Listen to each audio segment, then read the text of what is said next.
@perfect Mandarin. Silakan sambil dibuka Instagramnya boleh untuk di-follow dulu juga.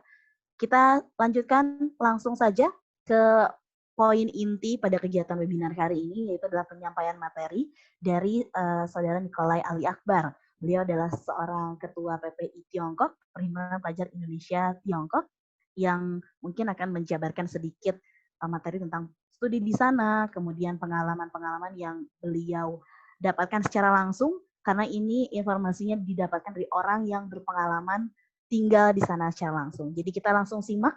Para peserta mohon mengikuti aturan yang tadi baru saja saya sampaikan untuk di-mute mikrofonnya dan kita saksikan dengan hikmat materi pertama yang disampaikan oleh Kak Nikolai Ali Akbar. Silahkan waktu dan kesempatannya dipersilahkan. Ya, terima kasih Salma atas kesempatannya. Suara saya terdengar jelas ya di sana ya, teman-teman? Ya, jelas kan.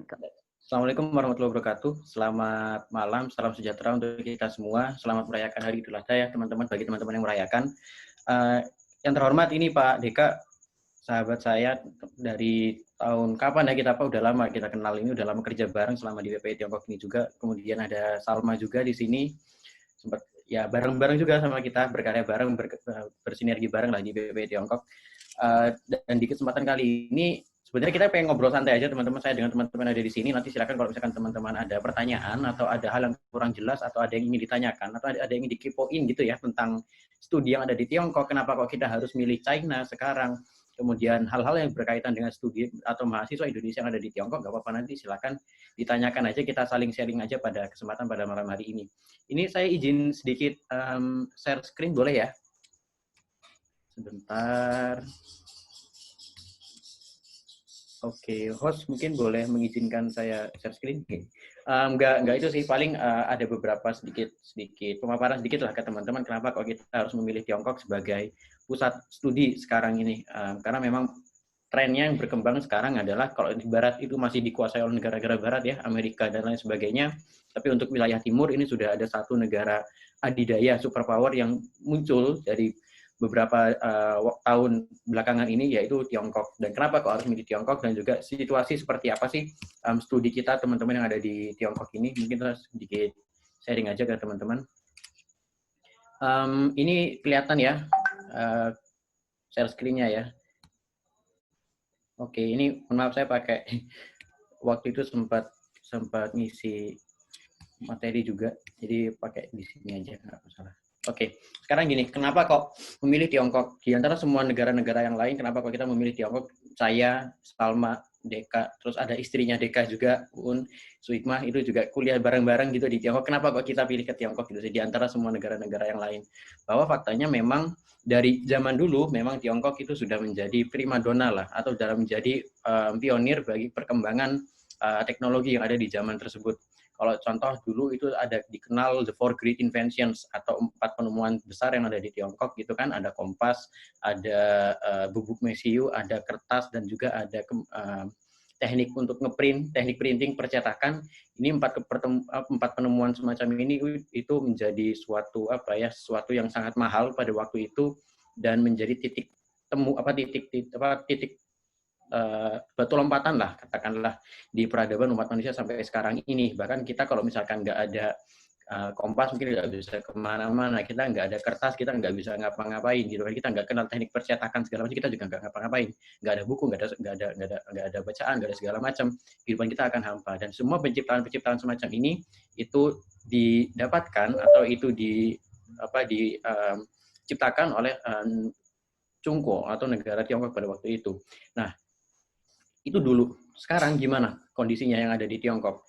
Kalau sekarang kondisinya ya memang Tiongkok selalu menjadi pionir bagi perkembangan kemajuan di zaman itu. Kalau kita sekarang itu sering pakai Gojek, terus kemudian pakai ada Dana, OVO, dan lain sebagainya. Ini bukan promosi ya, dalam tanda kutip, mohon maaf saya sebut merek ini. Tapi ketika dulu di Tiongkok itu ketika kita di Indo beberapa tahun terakhir ini itu sudah dikenal tentang sistem semacam ini, tapi di Tiongkok ini udah jadi bertahun-tahun yang lalu itu udah kepake sistem yang semacam itu, sehingga kemajuan teknologi yang ada di Tiongkok itu jauh melebihi negara-negara yang ada di dunia yang lain, termasuk Indonesia kita saat ini gitu loh. Ada sistem perkembangan teknologi 5G, kemudian ada artificial intelligence dan lain sebagainya. Sehingga banyak hal-hal sebenarnya bisa kita pelajari ketika kita memutuskan untuk kuliah ke Tiongkok atau ke China. Alasan-alasan semacam ini yang akhirnya membuat Tiongkok menjadi primadona bagi seluruh mahasiswa Indonesia yang pengen melanjutkan studi atau siswa Indonesia yang pengen menjadi mahasiswa di luar negeri. Karena yang pertama, mereka tahu bahwa sekarang Tiongkok itu menjadi primadona bagi seluruh orang yang ada di dunia ini. Jadi mulai dari segi perkuliahannya itu cukup nyaman, kemudian dari segi beasiswanya juga cukup banyak opsi beasiswa yang bisa kita pilih, kemudian prospek lulusan dari Tiongkok itu juga cukup kalau bisa dibilang cukup seksi gitu ya sekarang, karena semakin banyak seperti yang sudah disebutkan di awal tadi, entah di video atau sama Pak Deka juga tadi, bahwa semakin banyak perusahaan-perusahaan, baik itu perusahaan Indonesia maupun perusahaan internasional yang juga mensyaratkan bagi calon pelamarnya untuk selain berbahasa Inggris, tapi juga jago atau lancar berbahasa Mandarin, sehingga menjadikan banyak orang akhirnya merasa aku kudu bisa nih bahasa Mandarin. Dan caranya bisa belajar bahasa Mandarin gimana yang paling efektif? Ya datang ke negaranya, datang ke negara Tiongkok. Jadi kalau di Tiongkok itu kita di mahasiswa Indonesianya itu ada sekitar 15 ribuan orang, dan mayoritas itu memang adalah mahasiswa, teman-teman kita itu belajar bahasa Mandarin di situ. Di samping ada jurusan-jurusan lain seperti jurusan kedokteran, itu sekitar ada sekitar 500-an orang se-Tiongkok yang mengambil jurusan kedokteran seperti saya. Terus kemudian ada lagi jurusan bisnis manajemen, itu seperti ADK, itu juga salah satu juga cukup banyak gitu yang memilih opsi-opsi tersebut. Sehingga banyak sebenarnya opsi atau pilihan studi yang bisa teman-teman ambil ketika memutuskan untuk berkuliah ke Tiongkok ini nanti. Motivasi utamanya apa kuliah ke Tiongkok?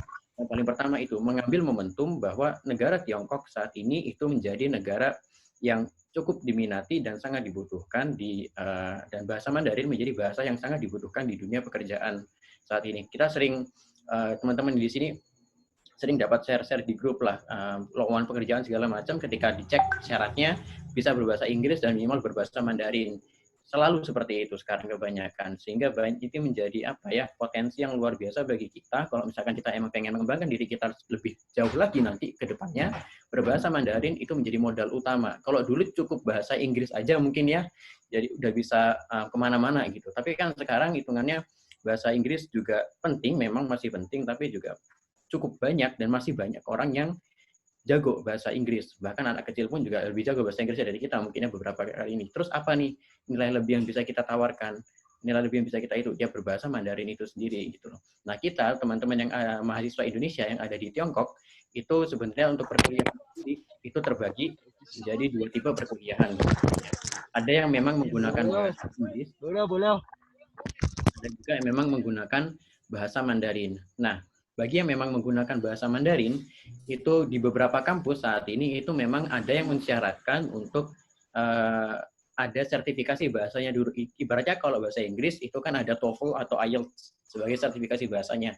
Kalau bahasa Mandarin itu ada namanya HSK, Hanyu Shaping House, tes level bahasa Inggris, bahasa Mandarin gitulah kalau terjemahan kasarnya gitu ya. Jadi HSK itu dibagi jadi 6 level. Dari level pertama, level yang paling mudah, sampai level 6, sampai level yang paling sulit atau paling tinggi. Untuk perkuliahan biasanya mensyaratkan ada yang level HSK 3 udah cukup untuk pendaftaran awal, ada yang memang mensyaratkan HSK 4 untuk pendaftaran awal ketika berkuliah ke sana.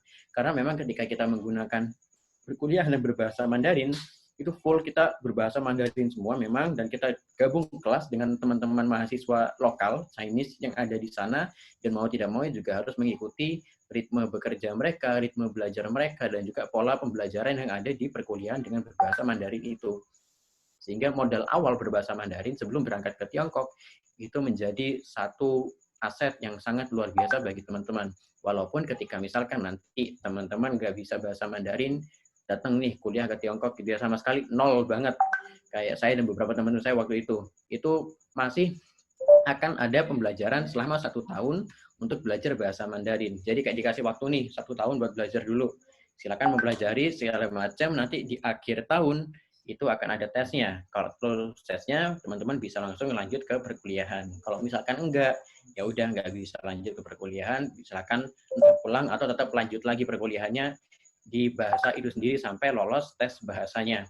Nah, Terus kalau misalkan berbahasa Inggris seperti apa? Nggak perlu khawatir, misalkan memang teman-teman nanti ngambil yang berbahasa Inggris ketika kuliah ke Tiongkok, nanti biasanya teman-teman itu akan mendapatkan pembelajaran bahasa Mandarin di setiap semesternya selama 4 sampai 5 semester kalau nggak salah ingat. Saya waktu itu ada 5 semester awal, itu ada pembelajaran bahasa Mandarin full, walaupun perkuliahannya berbahasa Inggris. Intinya adalah orang-orang Tiongkok, mungkin tadi sempat disebutkan ya di video yang di pramugari ya, kalau saya nggak salah ingat, itu bahwa orang Tiongkok itu sangat sedikit banget nih bisa bahasa Inggris. Banyak yang menggunakan 99% deh, kalau saya boleh ada persentase kasar ya, itu nggak bisa bahasa Inggris dan hanya menggunakan bahasa Mandarin atau bahasa lokal di daerah China mereka. Jadi kalau di China sendiri, di Tiongkok sendiri itu kayak Indo lah. Kalau Indo kan terbagi-bagi tuh. Ada bahasa Sunda, bahasa Jawa, bahasa Madura, dan lain sebagainya. Terus disatukan oleh bahasa Indonesia. Kalau di Tiongkok juga sama, ada bahasa daerahnya disatukan oleh bahasa Mandarin. Jadi yang kita pelajarin adalah bahasa pemersatunya, bahasa Mandarinnya. Sebagai istilahnya itu Putonghua. Putonghua itu berarti bahasa umum. Berarti bahasa yang umum digunakan. Maksudnya bahasa yang semua orang tahu. Jadi di seluruh dataran Tiongkok nggak peduli itu sukunya apa, bahasa daerah atau bahasa lokalnya apa, yang diketahui itu adalah yang pasti mereka jago atau bisa berbahasa umum itu atau bahasa Mandarin tersebut.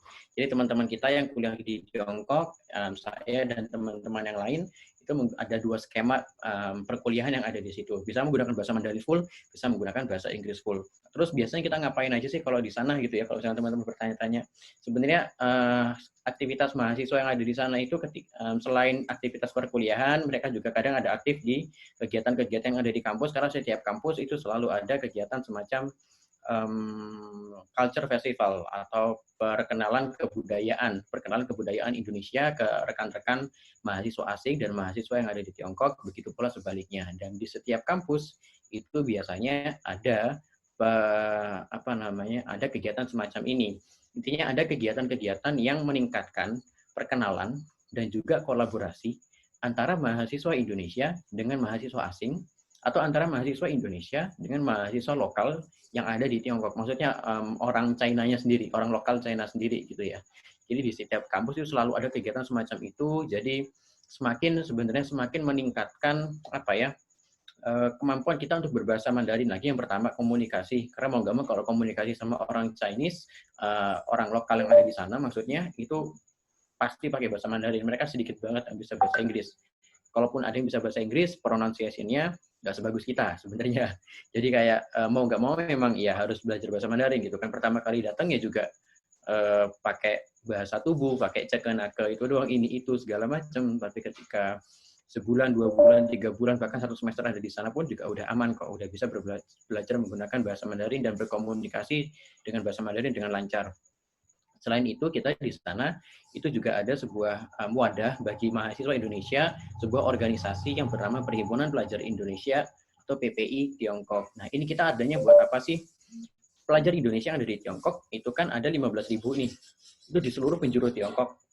Tersebar di lebih dari 30 kota se-Tiongkok, tersebar di lebih dari 200 universitas yang ada di Tiongkok, macam-macam banget ya, dari ujung utara sampai ujung selatan itu ada orang Indonesianya yang ada di situ. Dari ujung utara banget ya, Changchun, Harbin itu sampai ke selatan ada daerah Guangzhou, Hong Kong, Hainan, Pulau Hainan itu juga ada mahasiswa Indonesia di situ.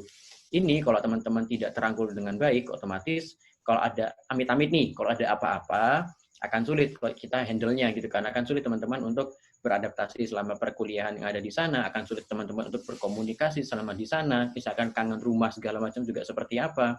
Nah, jadi tujuannya PPI Tiongkok itu di situ, supaya menghimpun teman-teman pelajar Indonesia, mahasiswa Indonesia yang ada di Tiongkok itu nanti, supaya merasa, oh meskipun jauh nih dari Indo gitu ya, meskipun jauh dari kampung halaman nih, tapi tetap merasa aman walaupun ada di wilayah orang lain gitu kan, ada di negara orang lain. Teman-teman tetap bisa merasa aman, teman-teman tetap bisa berkarya, mau belajar apapun di situ boleh, mau bikin project apapun, kita biasanya sering bikin project bareng-bareng.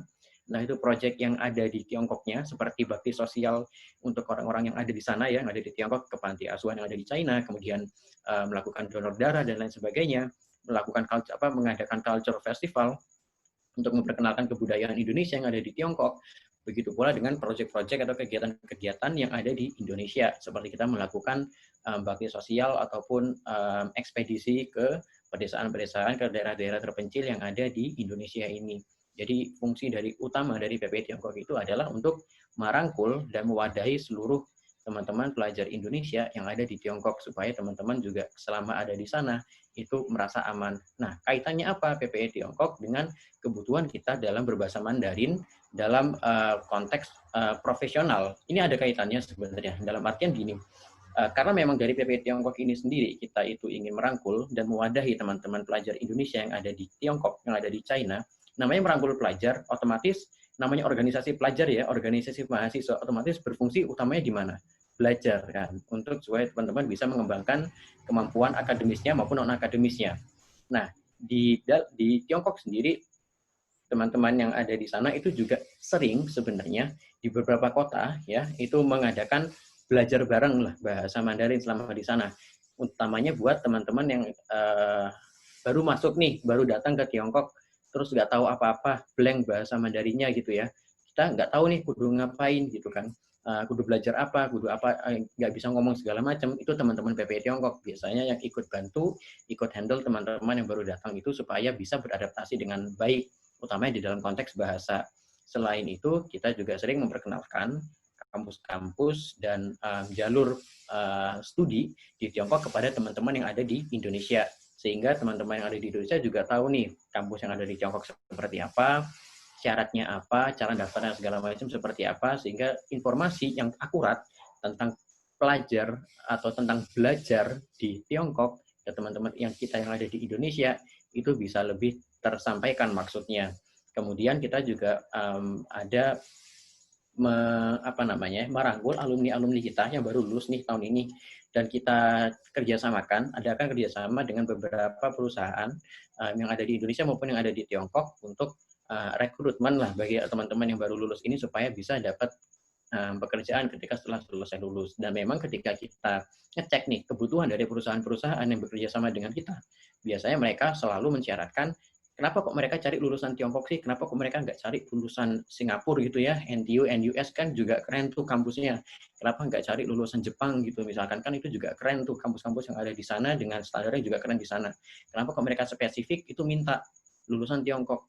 Simpel lagi nih, mereka cari, kalau di perusahaan Indonesia ya misalkan, mereka cari orang Indonesia asli yang juga jago bahasa Mandarin selain berbahasa Inggris.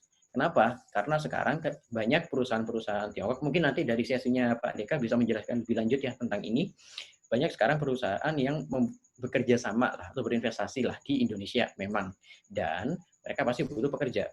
Nah, daripada mendatangkan pekerja dari orang lokal, gitu, orang Chinese-nya lagi, carinya sendiri, mendingan kita-kita aja yang dari Indonesia ini yang mengambil alih lapangan pekerjaan yang ada di beberapa perusahaan tersebut. Nah, gimana cara kita bisa ambil alih? Kalau ternyata mereka kerjasama sama perusahaan China, dan memang segala macam komunikasinya itu sama orang China-nya sendiri. Sedangkan orang China sendiri yang bisa bahasa Inggris, itu dikit banget, dan nggak jago-jago banget. Caranya adalah gimana? Ya kita yang sebagai orang Indonesia asli itu perlu mempelajari bahasa Mandarin supaya apa? Supaya kita bisa tetap berkarya, tetap eksis, tetap berkarir dimanapun. Dengan konteks sekarang kebutuhannya adalah banyak perusahaan Indonesia pun yang juga mensyaratkan untuk bisa berbahasa Mandarin supaya kita nggak kehilangan pamor gitu katakanlah, supaya kita nggak terkesan lama banget Pak, dalam tanda kutip nih kudet, karena memang sekarang kebutuhannya sekarang sudah mengarah ke bahasa Mandarin itu sendiri. Ini bisa dijelaskan lebih lanjut ke Pak Deka, gimana sih caranya kita bisa membentuk pribadi diri yang lebih profesional dan juga lebih bisa bermulti bahasa.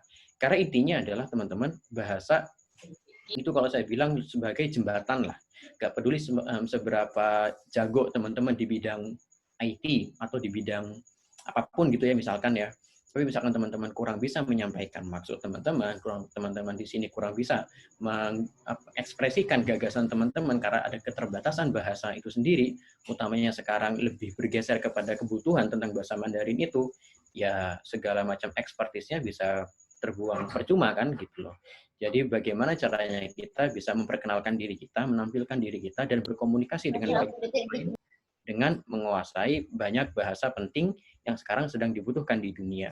Apa? selain bahasa Inggris, yaitu bahasa Mandarin itu sendiri. Sehingga itu yang menjadi motivasi utama bagi kita-kita ini untuk berkuliah ke Tiongkok, mengambil kesempatan ya dari negara Tiongkok yang sekarang lagi maju banget, apa yang bisa kita ambil, apa yang bisa kita pelajarin dari situ, kita belajar bahasanya juga, kita ambil ilmunya juga untuk kita bawa kembali pulang ke Indonesia supaya kita bisa kontribusi ke negara kita sendiri. Kurang lebih itu yang bisa saya sharing nih pada kesempatan kali ini. Mungkin nanti dari teman-teman kalau misalkan ada pertanyaan atau ada yang pengen dikepoin gitu ya tentang bagaimana situasi pelajar yang ada di Tiongkok dan lain sebagainya, bisa nanti ditanyakan di sesi tanya jawab setelah ini. Kurang lebihnya saya mohon maaf, kalau ada kesalahan saya kembalikan ke Salma selaku moderator. Terima kasih. Assalamualaikum warahmatullahi wabarakatuh. Waalaikumsalam warahmatullahi wabarakatuh. Terima kasih Kak Niko tadi sudah menjelaskan tentang kurang lebihnya mungkin ya insight baru mungkin tentang Tiongkok, studi di sana, situasi pelajar Indonesia di sana yang dari ujung Tiongkok ke ujung lagi ada mahasiswa Indonesianya, ada pelajar Indonesia, jadi nggak begitu ngerasa sendirian atau terlalu sedih merantau jauh karena nuansa Indonesianya masih kerasa dengan rekan-rekan di sana. Dan tadi juga sedikit disinggung pentingnya berbahasa Mandarin ya untuk persiapan studi di sana gitu, pentingnya punya modal at least basic lah ada bahasa Mandarin di Indonesia, jadi ketika berangkat ke sana untuk persiapan studi sudah siap.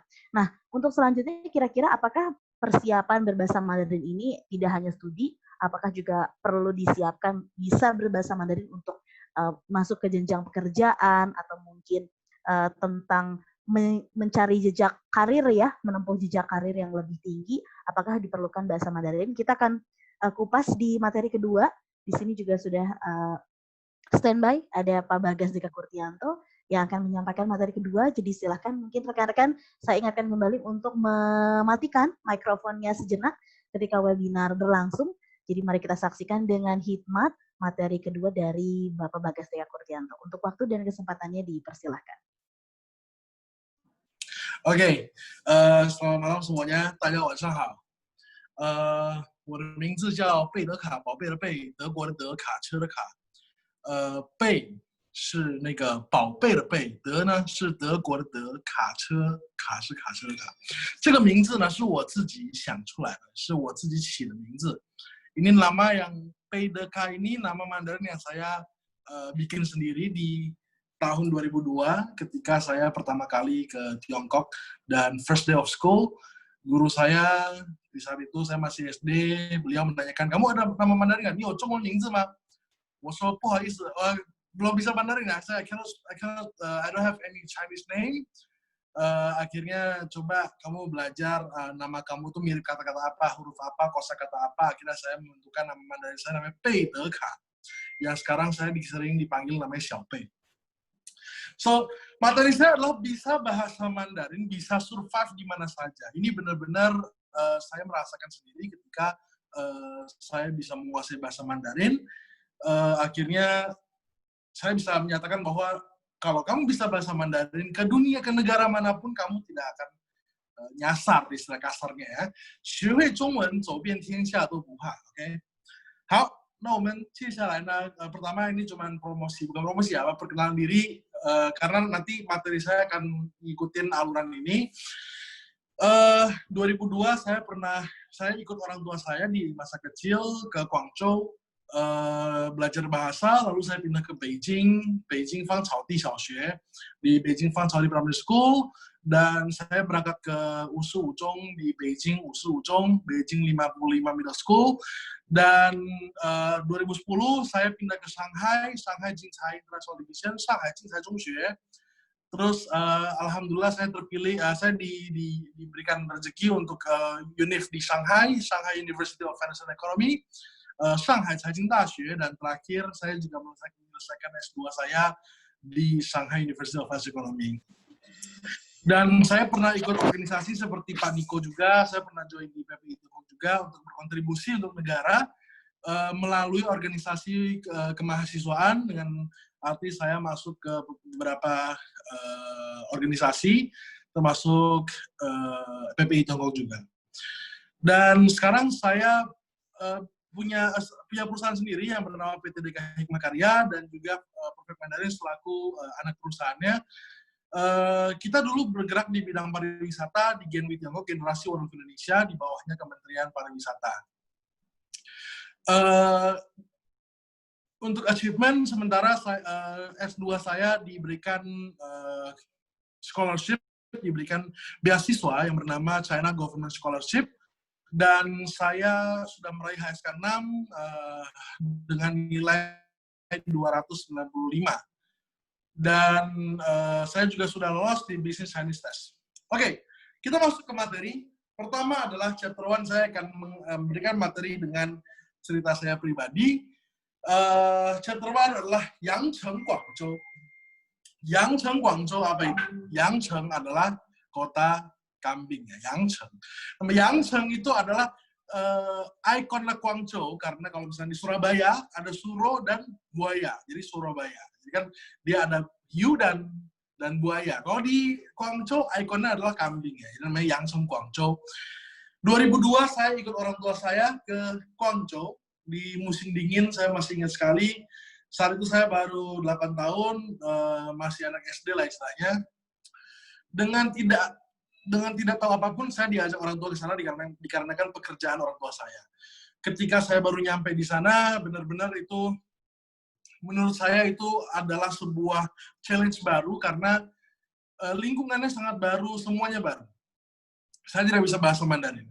Dan dengan teganya orang tua saya, bapak saya adalah tipe orang yang sangat keras, ya teman-teman ya. Dia langsung istilahnya ceburin saya ke local school. Jadi kalau misalkan local school itu, apa itu local school? Local school adalah sekolah itu dalamnya orang Tiongkok semua. Bahkan saya sendiri pun, itu belum bisa bahasa Mandarin sama sekali. 2002 saya dicemplungin sama orang tua saya ke local school dengan kondisi depan, belakang, kiri, kanan, semuanya orang Tiongkok, dan mereka melihat saya seperti alien. Kenapa? Saya diam sendiri, saya nggak tahu bahasa sana, kan, celengok kanan kiri depan belakang, nggak tahu apa-apa, tidak bisa menguasai sama sekali bahasa Mandarin. Tapi yang saya niatkan di diri saya adalah saya harus cepat-cepat nih bisa bahasa Mandarin, dan saya harus berkomunikasi dengan mereka, atau enggak saya tidak akan ada teman di sini. Akhirnya saya berniat dan bertekad untuk belajar Mandarin sekeras mungkin, 2 kali lipat lebih daripada orang lain, karena saya ingin berteman, saya ingin main bareng, main petak umpet bareng sama orang-orang, main bola bareng. Even saya nggak tahu bagaimana cara membicarakan kita main bareng ya, Om isi warna. Saya belum ada kapasitas seperti itu. Dan akhirnya saya belajar lebih keras. Dalam 4 bulan diberikan rezeki, saya bisa bahasa Mandarin, saya bisa ngomong, saya bisa nulis, saya bisa baca, saya bisa mendengar, saya bisa komunikasi, saya bisa main bareng akhirnya sama teman-teman di sana. Dan itu kenapa? Karena saya dicemplungin di local school, yang dimana saya terpaksa harus bahasa Mandarin gitu, karena tidak ada bahasa lain yang saya bisa ngomong di sana gitu kan. Awalnya itu sebulan 2 bulan saya benar-benar itu dendam gitu sama orang tua saya gitu. Kenapa sih saya harus dicemplungin ke sini? Kenapa gitu kan? Saya mikir.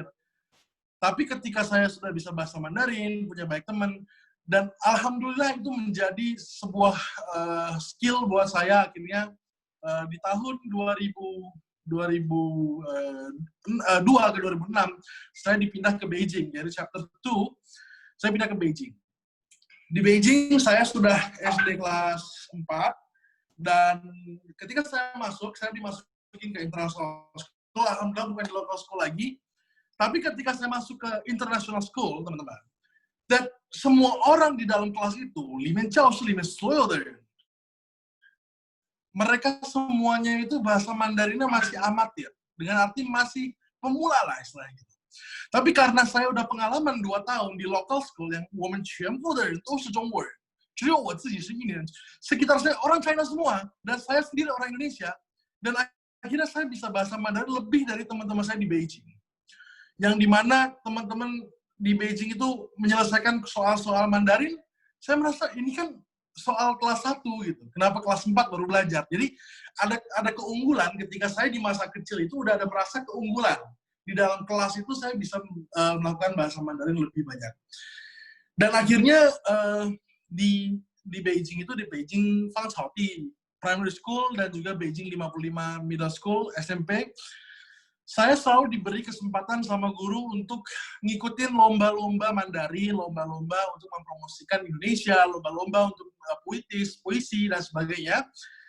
Dan saya disuruh ikut lomba nasional yang orang asing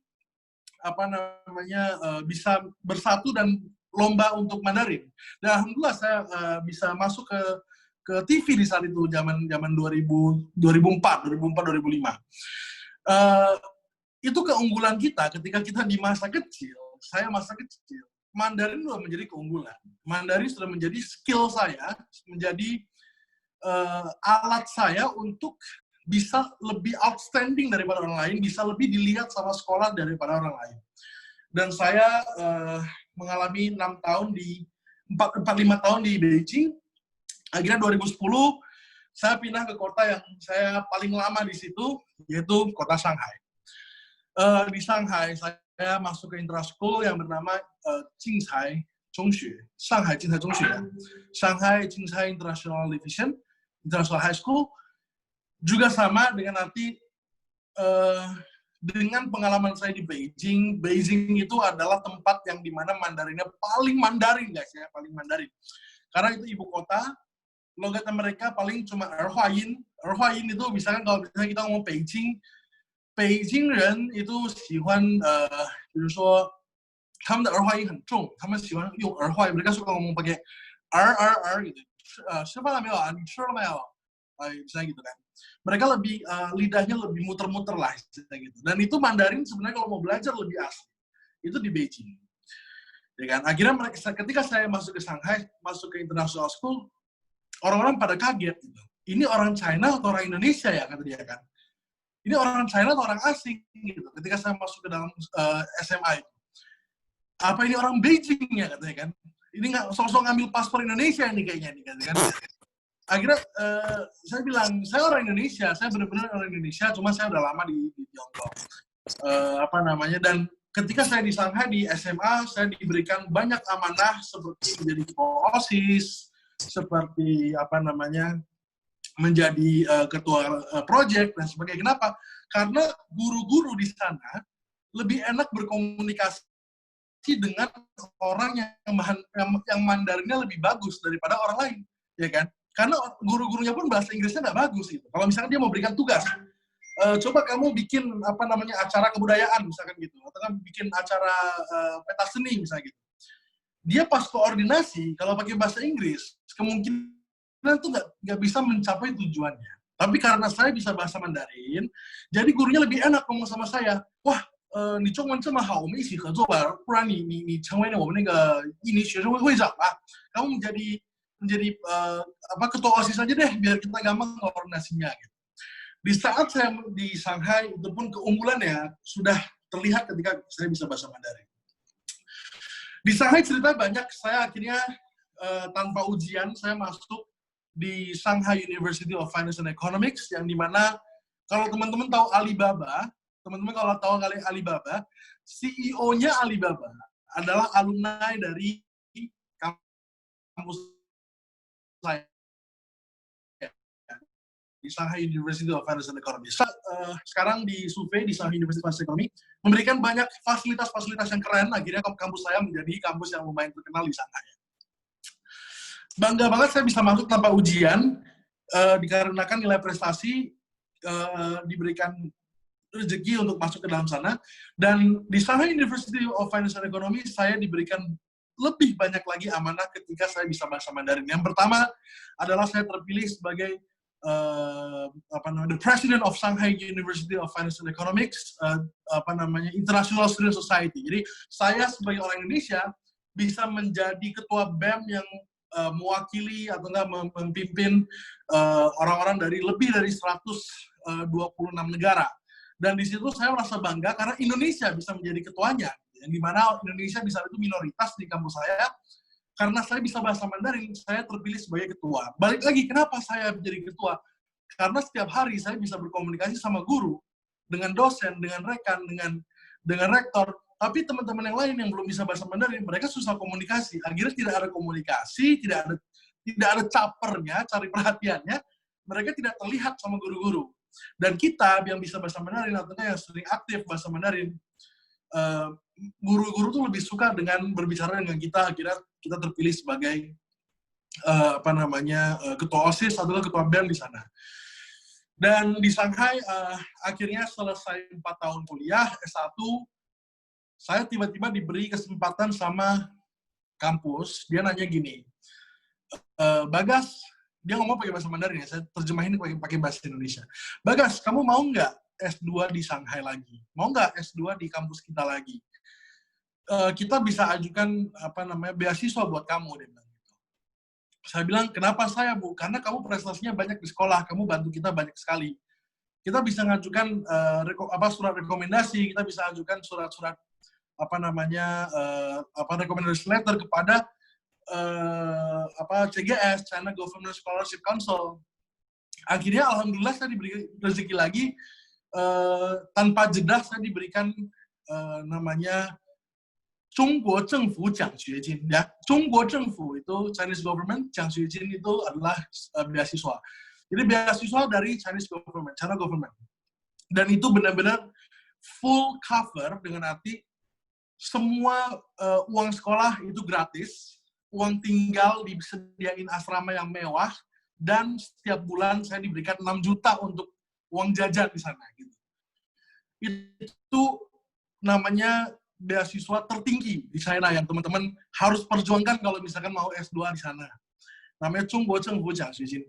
Of course, di bawahnya masih ada namanya Tifang Zhengfu Jiangxuejin, yaitu beasiswa daerah. Misalkan Shanghai, dia yang mengeluarkan adalah Pemda Shanghai, gitu kan, Pemprov Shanghai.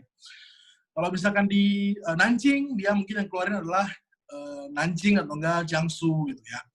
Nah, tapi saya mendapatkan alhamdulillah mereka yang tertinggi yang namanya CGS, China Government Scholarship, dan itu gara-gara saya memberikan prestasi. Dan di saat itu, kalau teman-teman boleh tahu, saya banyak diprotes, teman-teman.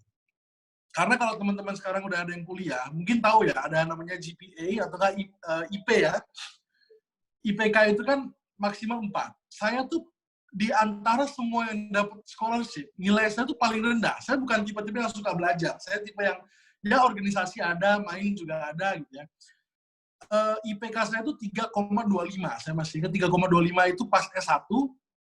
Bahkan kompetitor-kompetitor saya itu 3,8, 3,9 yang mendapatkan beasiswa. Banyak teman-teman yang di 3,6, 3,5 itu protes ke sekolah. Itu kenapa orang bisa dapat beasiswa 3,25? Pertama, sekolahnya bilang, kita memilih siswa yang mendapatkan beasiswa itu bukan hanya dari nilai, tapi dari prestasi, dari apa yang dia sudah lakukan, apa yang sudah dia kontribusi dia dikasih kepada kampus juga. Dan akhirnya karena saya aktif tadi karena bahasa Mandarin, saya menjadi ketua BEM, dan akhirnya saya mendapatkan beasiswa. Dan itu alhamdulillah saya di cover 2,5 tahun di Shanghai, nggak usah ngapa-ngapain, nggak usah kerja, nggak usah apa, saya bisa mendapatkan 6 juta, hidup tinggal di sana selama 2,5 tahun lagi. Gitu. Alhamdulillah. Dan setelah itu, karena Mandarin juga, saya mendapatkan banyak peluang pekerjaan, lowongan pekerjaan di sana, termasuk Alibaba, termasuk OVO, Oppo, Huawei. Mereka ingin saya masuk ke sana untuk menjadi orang yang memarketingkan di Indonesia, karena saya menguasai bahasa Mandarin dan juga bahasa Indonesia. Mereka ingin saya masuk ke perusahaan mereka, dan mereka menawarkan gaji yang lumayan menarik buat saya. Mereka menawarkan di saat itu 10.000 RMB per bulan, kalau dirupiahkan 20 juta.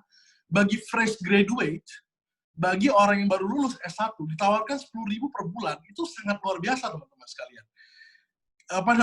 Menurut saya itu sebuah godaan yang sangat menggoda. Tapi ketika beasiswa S2 datang dan juga tawaran gaji ini datang, saya harus dilema ini. Saya pilih beasiswa atau saya pilih gaji. Akhirnya kalau misalkan saya sih mikirnya pendidikan itu adalah investasi, teman-teman ya. Akhirnya saya lebih pilih ke beasiswa. Saya lanjutin S2 saya agar saya bisa lebih mendalami lagi bahasa Mandarin, mendalami lagi kehidupan di sana, mendalami lagi bisnis dan segala hal. Tapi ketika saya S2,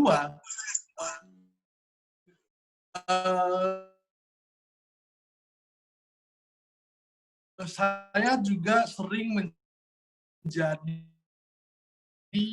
translator, saya sering yang mereka butuh bisnis bersama dengan perusahaan Tiongkok.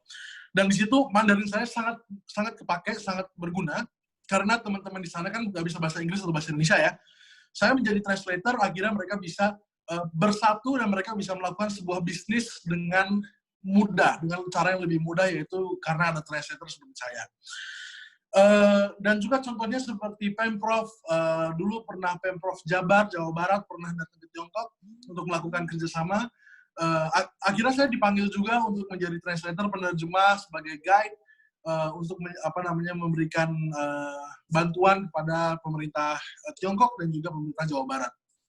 Even ketika pemerintah Tiongkok datang ke Bandung tahun 2018, saya juga langsung dipanggil ke Indonesia untuk jadi translator. Dan itu benar-benar ketika teman-teman bisa bahasa Mandarin, semua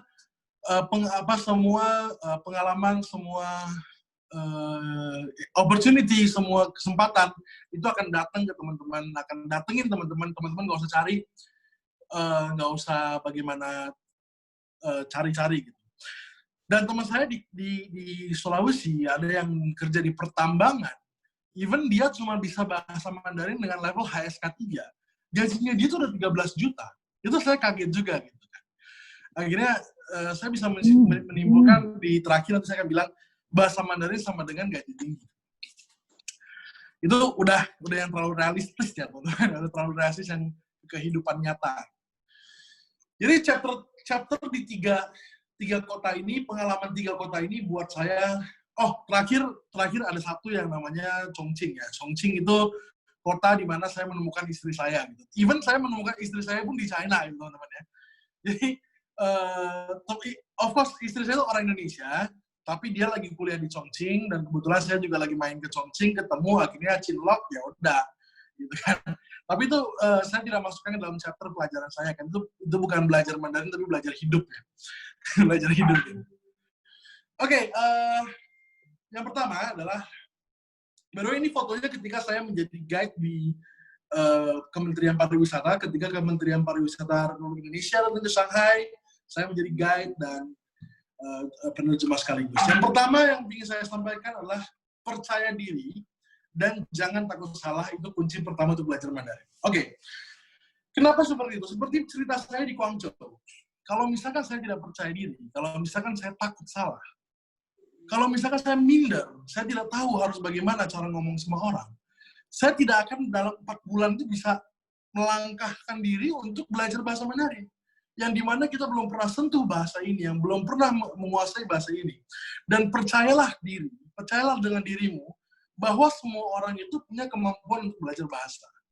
Percaya diri dan jangan takut salah, itu kunci pertama. Oke?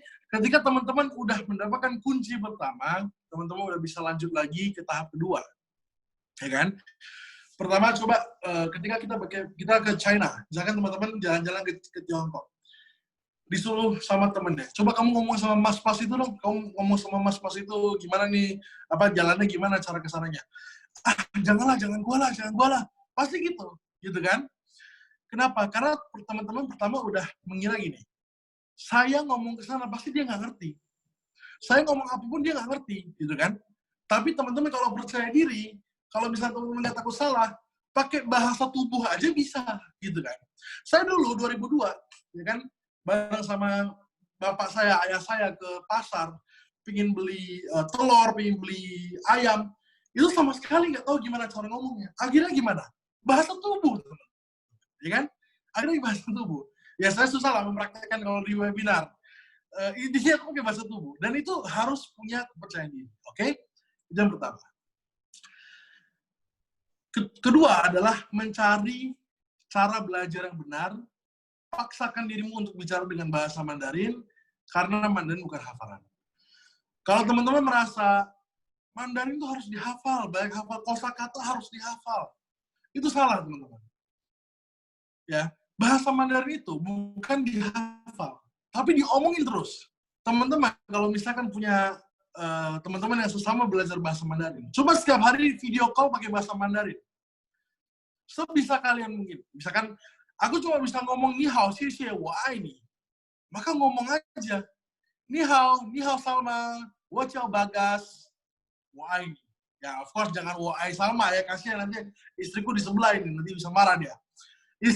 Intinya gitu. Kamu bisa cari teman kamu yang juga belajar bahasa Mandarin, ngomong terus, paksakan diri untuk ngomong. Ketika kamu belajar kosakata di Perfect Mandarin, kamu praktekkan langsung. Kalau kamu ingin telepon saya untuk praktekkan, silakan telepon saya. Saya akan langsung, kita ngomong pakai bahasa Mandarin. 我们直接讲中文，你打电话给我，我跟你讲中文，对不对？那么，ketika kamu berani untuk memaksakan dirimu untuk bicara, kamu udah langkah kedua. Udah berani, udah pede, kedua berani. Ya kan? Nah, itu yang saya alami ketika saya di Guangzhou 2002. Saya pingin main sama dia ini. Ini si Ling Ling, saya pingin main sama dia ini. Ya kan? Gimana caranya? Saya nggak bisa bahasa Mandarin. Akhirnya saya memberanikan diri untuk melangkah. Saya bilang, Ling Ling, 我们一起玩吧. Saya baru belajar, 我们一起玩吧. Ya kan? Langsung saya praktekkan. Dia ngerti, oh, hao, 我们一起玩. Akhirnya main bareng. Ya kan? Jadi sehari kamu bisa satu bahasa, satu kalimat, praktekkan. Ya kan? Kedua, bisa 2 kalimat, praktekkan lagi. Ketiga, bisa 3 kalimat, praktekkan lagi. Digabungin. Nah, lama-lama kalian bisa menguasai banyak kalimat. Banyak yang kalian bisa alamin di bahasa Mandarin. Jangan dihafal, itu yang penting. Karena Mandarin bukan hafalan. Nah, ketika kalian ke Tiongkok, ketika kalian berbisnis dengan orang Tiongkok, itu banyak sekali perbedaan budaya. Itu yang harus saya akui, perbedaan budaya itu terjadi di Tiongkok itu. Kenapa? Orang Tiongkok, kebiasaan mereka dengan kita berbeda. Ya kan? Ada yang, kalau kita, budayanya adalah santai, kopi, ya kan? Kopi, gitu kan. Tapi mereka apa? Mereka harusnya cepat-cepat, mereka harus, ayo teman-teman kita harus cepat, mereka padat gitu waktunya. Nah itu kita harus adaptasi. Ketika orang Indonesia dengan jiwa santuinya bertemu dengan orang Tiongkok dengan jiwa high rhythm-nya, kita harus adaptasi. Antara kita yang cepat atau mereka yang pelan, itu aja. Tapi dalam berbisnis, itu harus adaptasi. Dan banyak sekali terjadi bos-bos di pengusaha-pengusaha Tiongkok yang datang ke Indonesia, mereka merasakan itu. Kenapa ya? Karyawan saya pelan-pelan. Bukan kita yang pelan, Pak. Tapi orang Tiongkok terlalu cepat, Pak. Saya dulu kerja di Tiongkok, kerja di sebuah perusahaan. Saya diberi tugas itu, Bagas, 6 点之前必须完成. Sebelum jam 6, kamu harus selesai. Maka jam 6 itu, jam 6 teng, dia akan langsung datangin saya. Udah belum? Udah kerjakan belum? Udah selesai belum? Kalau belum selesai, lembur lagi kamu di sini. Gitu. Itulah budaya mereka. Harus cepat. Dan selanjutnya adalah 20% populasi di dunia ini adalah Chinese yang tersebar di 120 negara. Termasuk orang China sendiri ya. Orang China sendiri sudah 1,78 miliar jiwa gitu ya. Di Tiongkok ya. 1,4 miliar jiwa. Dan di seluruh dunia, orang Tiongkok itu ada 1,8 miliar. Seluruh dunia. Jadi, ketika teman-teman menguasai bahasa Mandarin, teman-teman bisa kemana saja pakai bahasa Mandarin. Saya bisa contohkan, dulu 2011, saya pernah ke Australia. Australia loh, yang dimana orang-orang bule ya, saya bule, bukan orang Chinese ya. Saya ke sana, saya pengen cari jalan gitu. Saya pengen cari jalan. Saya pengen nanya jalan lah istilahnya gitu. Saya minder kalau pakai bahasa Inggris karena mungkin saya takutnya orang Australia nggak ngerti. Akhirnya saya datengin ke Chinatown. Saya datengin ke Chinatown. bilang, "Ni hao, ni kei jiang zhongwen ma?" Dia bilang, "Kei, wo shi Zhongguoren," gitu. Saya orang China, kata dia gitu kan. Oh, nah tahu lah. Aku nanya ini nih, bagaimana cara saya ke sini? Akhirnya dia pakai bahasa Mandarin nih, 从这里坐这个车到这个酒店。Dia ngajarin, dia langsung memberikan saya jalan pakai bahasa Mandarin. Nah akhirnya saya nggak nyasar gitu kan. Ternyata ketika kamu ke negara manapun, kalau bisa bahasa Mandarin, datang aja ke Chinatown. Pasti kamu nggak akan nyasar. Gitu. Nah ini juga sesuatu nih. Mandarin itu alat untuk kamu mendapatkan kesempatan yang lebih banyak, bukan ideologi, bukan pemikiran. Betul. Kamu bisa bahasa Inggris, bukan dengan arti kamu adalah bule. Ya. Kamu bisa bahasa Inggris bukan dengan arti kamu adalah bule. Kamu bisa bahasa Mandarin bukan dengan arti kamu orang Tiongkok. Dan juga bukan dengan arti kamu menggunakan ideologi mereka. Tidak. Karena Mandarin itu sebuah alat. Mandarin hanya sebuah alat yang kamu dapatkan untuk memberikan kesempatan. Yang seperti saya bilang, orang akan cari kamu ketika kamu Mandarin. Dan ketika di dalam dunia kompetisi ini, yang penuh dengan kompetisi, menguasai Mandarin sama dengan menguasai masa depan. Ketika kamu menguasai Mandarin, kamu menguasai masa depan kamu sendiri. Karena, kenapa? Karena banyak profesi yang telah bekerja sama dengan Tiongkok, atau ada hubungan relasi dengan China, dan kamu harus stand out untuk menjemput rezeki kamu sendiri. If you have a skill, kamu punya skill, kamu bisa bahasa Mandarin. Dan sekarang banyak opportunity, banyak perusahaan lagi kerjasama. Stand out. Langsung maju ke depan, jangan takut. Ni hao, wo hui jiang zhongwen, wo kei bangzhu ni wancheng zhe ge shangye huodong. Aku bisa bantu kamu di bisnis ini.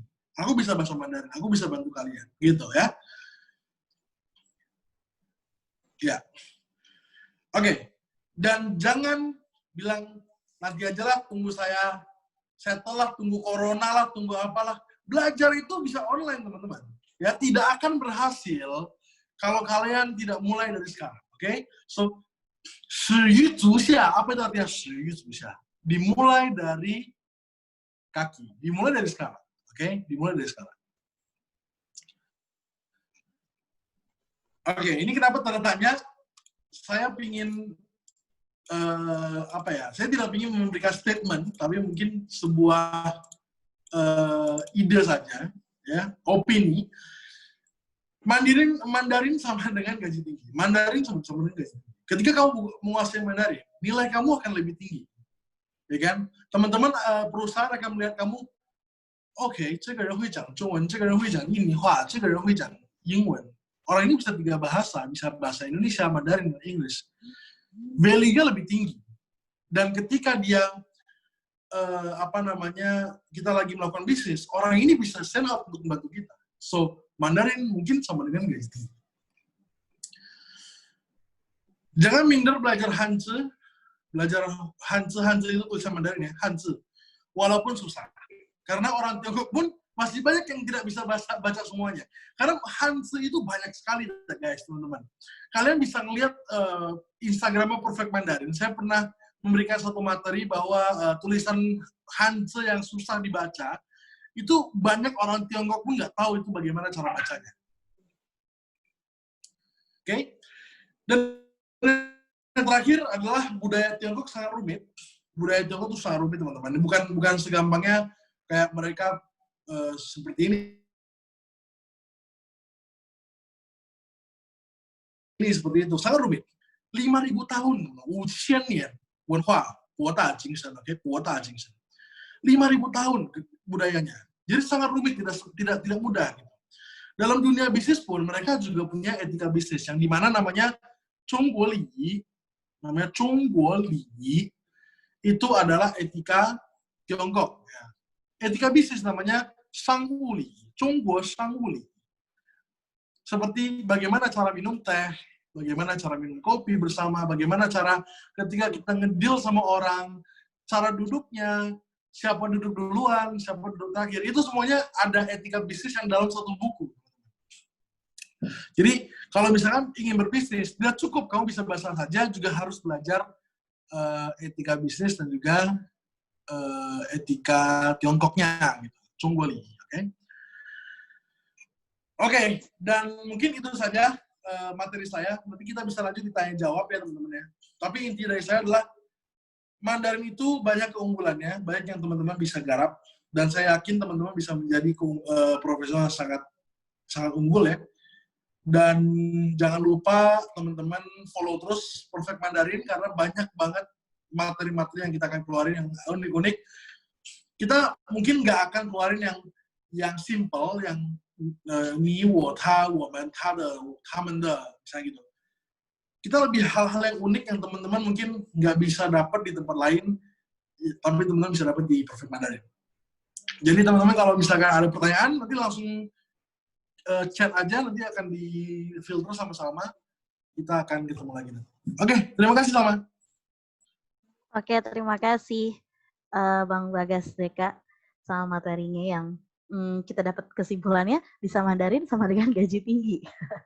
Atau bisa juga mungkin kalau intinya bisa Mandarin, ya jadinya banyak peluang yang terbuka kalau kita simpulkan tadi ya dari pengalaman hidupnya berpindah-pindah kota, pergi ke negara lainnya, studi di sana, sempat juga dapat jenjang karir di sana, akhirnya juga membuka peluang baru karena punya kemampuan berbahasa Mandarin dengan baik gitu ya. Mungkin ini juga salah satu peluang rekan-rekan peserta webinar juga adalah salah satu langkah besar karena sudah hadir di webinar kali ini. Mungkin setelah webinar ini teman-teman jadi punya rasa ingin yang lebih tinggi untuk belajar bahasa Mandarin lagi supaya bisa membuka peluang-peluang yang lebih besar lagi nantinya.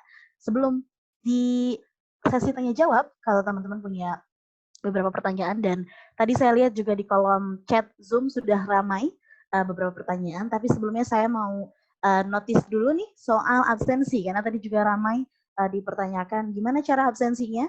Jadi tolong disimak baik-baik para peserta webinar cara absensinya atau bagaimana cara untuk mendapatkan e-sertifikatnya. Nanti rekan-rekan peserta webinar bisa langsung mengirimkan screenshot Zoom-nya. Jadi diserahkan rekan-rekan screenshot sekarang juga. Setelah di screenshot, jangan lupa untuk di-save dulu. Kalau bisa yang ada tampilan wajah rekan-rekan peserta webinar, jadi silakan open cam dulu. Sambil saya bicara, boleh sekalian sambil screenshot saja. Setelah di screenshot, langsung di-save. Kemudian setelah di-save, kirimkan foto hasil screenshot-nya tadi ke WhatsApp bisnisnya Perfect Mandarin. Jangan lupa kirim nama lengkapnya. Saya ulangi ya, rekan-rekan masih dalam keadaan dimatikan mikrofonnya. Jadi boleh di open videonya sambil di screenshot tampilan Zoom-nya sekarang.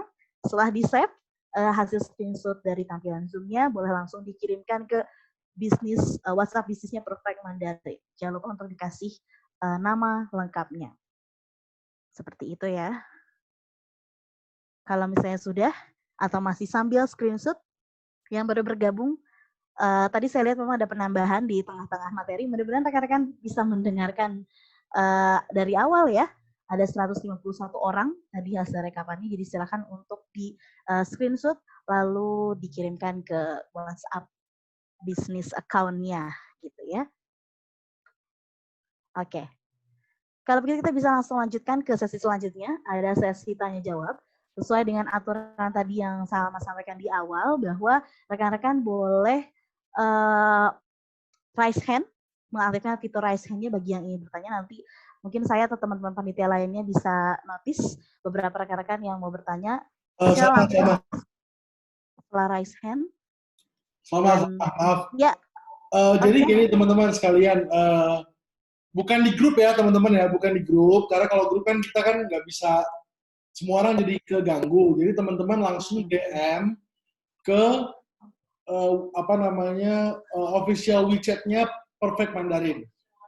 Official WhatsApp-nya. Official WhatsApp-nya itu yang bernama Perfect Mandarin di grup info tuh. Adminnya ya. Oke, siap.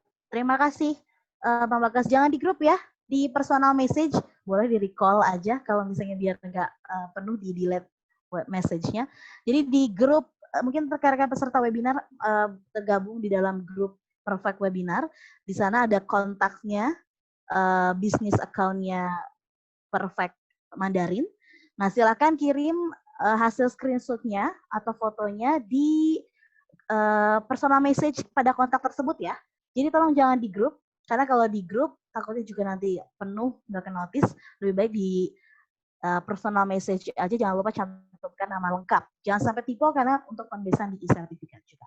Sekali lagi, cukup jelas ya rekan-rekan, tolong kirimkan hasil screenshot-nya di business account WhatsApp-nya Perfect Mandarin. Ada nomornya tuh, ada di grup di 081314526137.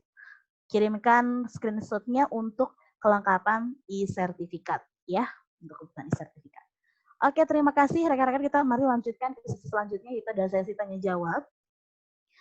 Jangan di grup, saya ulangi, jangan di grup ya rekan-rekan. Ingat untuk ngirimin fotonya jangan di grup, silakan kirim di personal message. Sambil masih mengirimkan personal message-nya, hasil screenshot-nya, kita langsung agenda selanjutnya ke sesi tanya jawab. Sebetulnya ada beberapa pertanyaan yang sudah masuk di kolom chat dan saya juga sempat catat. Sambil menunggu mungkin rekan-rekan yang mau bertanya untuk raise hand dulu, kita boleh langsung bacakan dari kolom chat tadi ya. Ini yang pertama, mungkin para moderator sudah siap ya untuk menjawab beberapa pertanyaannya. Ada Pak Bagas dan Pak Niko masih standby? Siap. Oke, siap ya. Oke, ini ada beberapa pertanyaan di kolom chat yang masuk. Saya bacakan dulu. Yang pertama ada dari Namira Shita. Nah, ini katanya, Kak, kalau di Tiongkok itu jurusan sosialnya apa selain ekonomi? Mungkin silakan dari Pak Niko atau Pak Bagas, siapa yang mau menjawab pertanyaan itu? Mau dari Pak Niko atau Pak Bagas? Pak Niko dulu. Oh, Pak Niko dulu. Silakan Pak Niko dulu katanya. Siap. Izin saya sedikit jawab ya. Sebenarnya untuk jurusan sosial lu banyak banget sih teman-teman yang bisa dipilih yang ada di Tiongkok. Yang biasanya sering dihadiri atau sering didaftarkan ya, selain bisnis, finance, accounting, manajemen, ada HI juga, international relations, ada Chinese studies juga, spesifiknya macam-macam.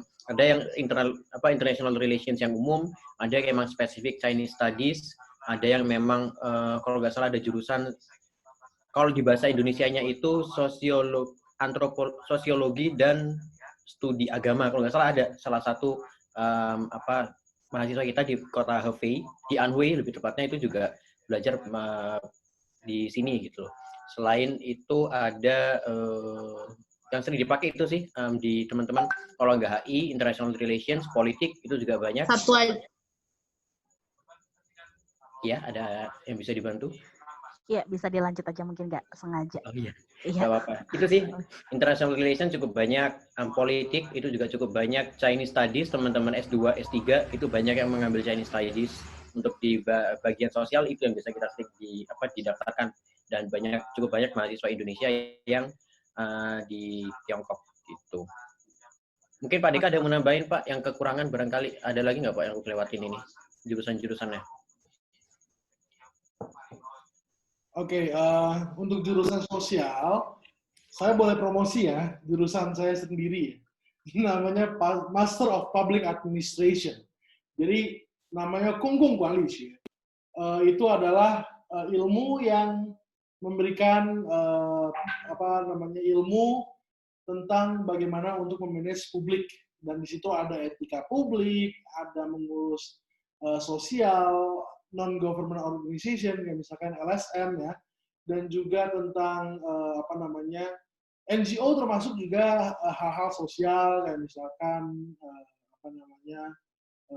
Palang Merah, dan juga pembantuan untuk COVID dan sebagainya. Itu semuanya adalah ilmu-ilmu sosial yang dimana teman-teman bisa pelajari di public administration.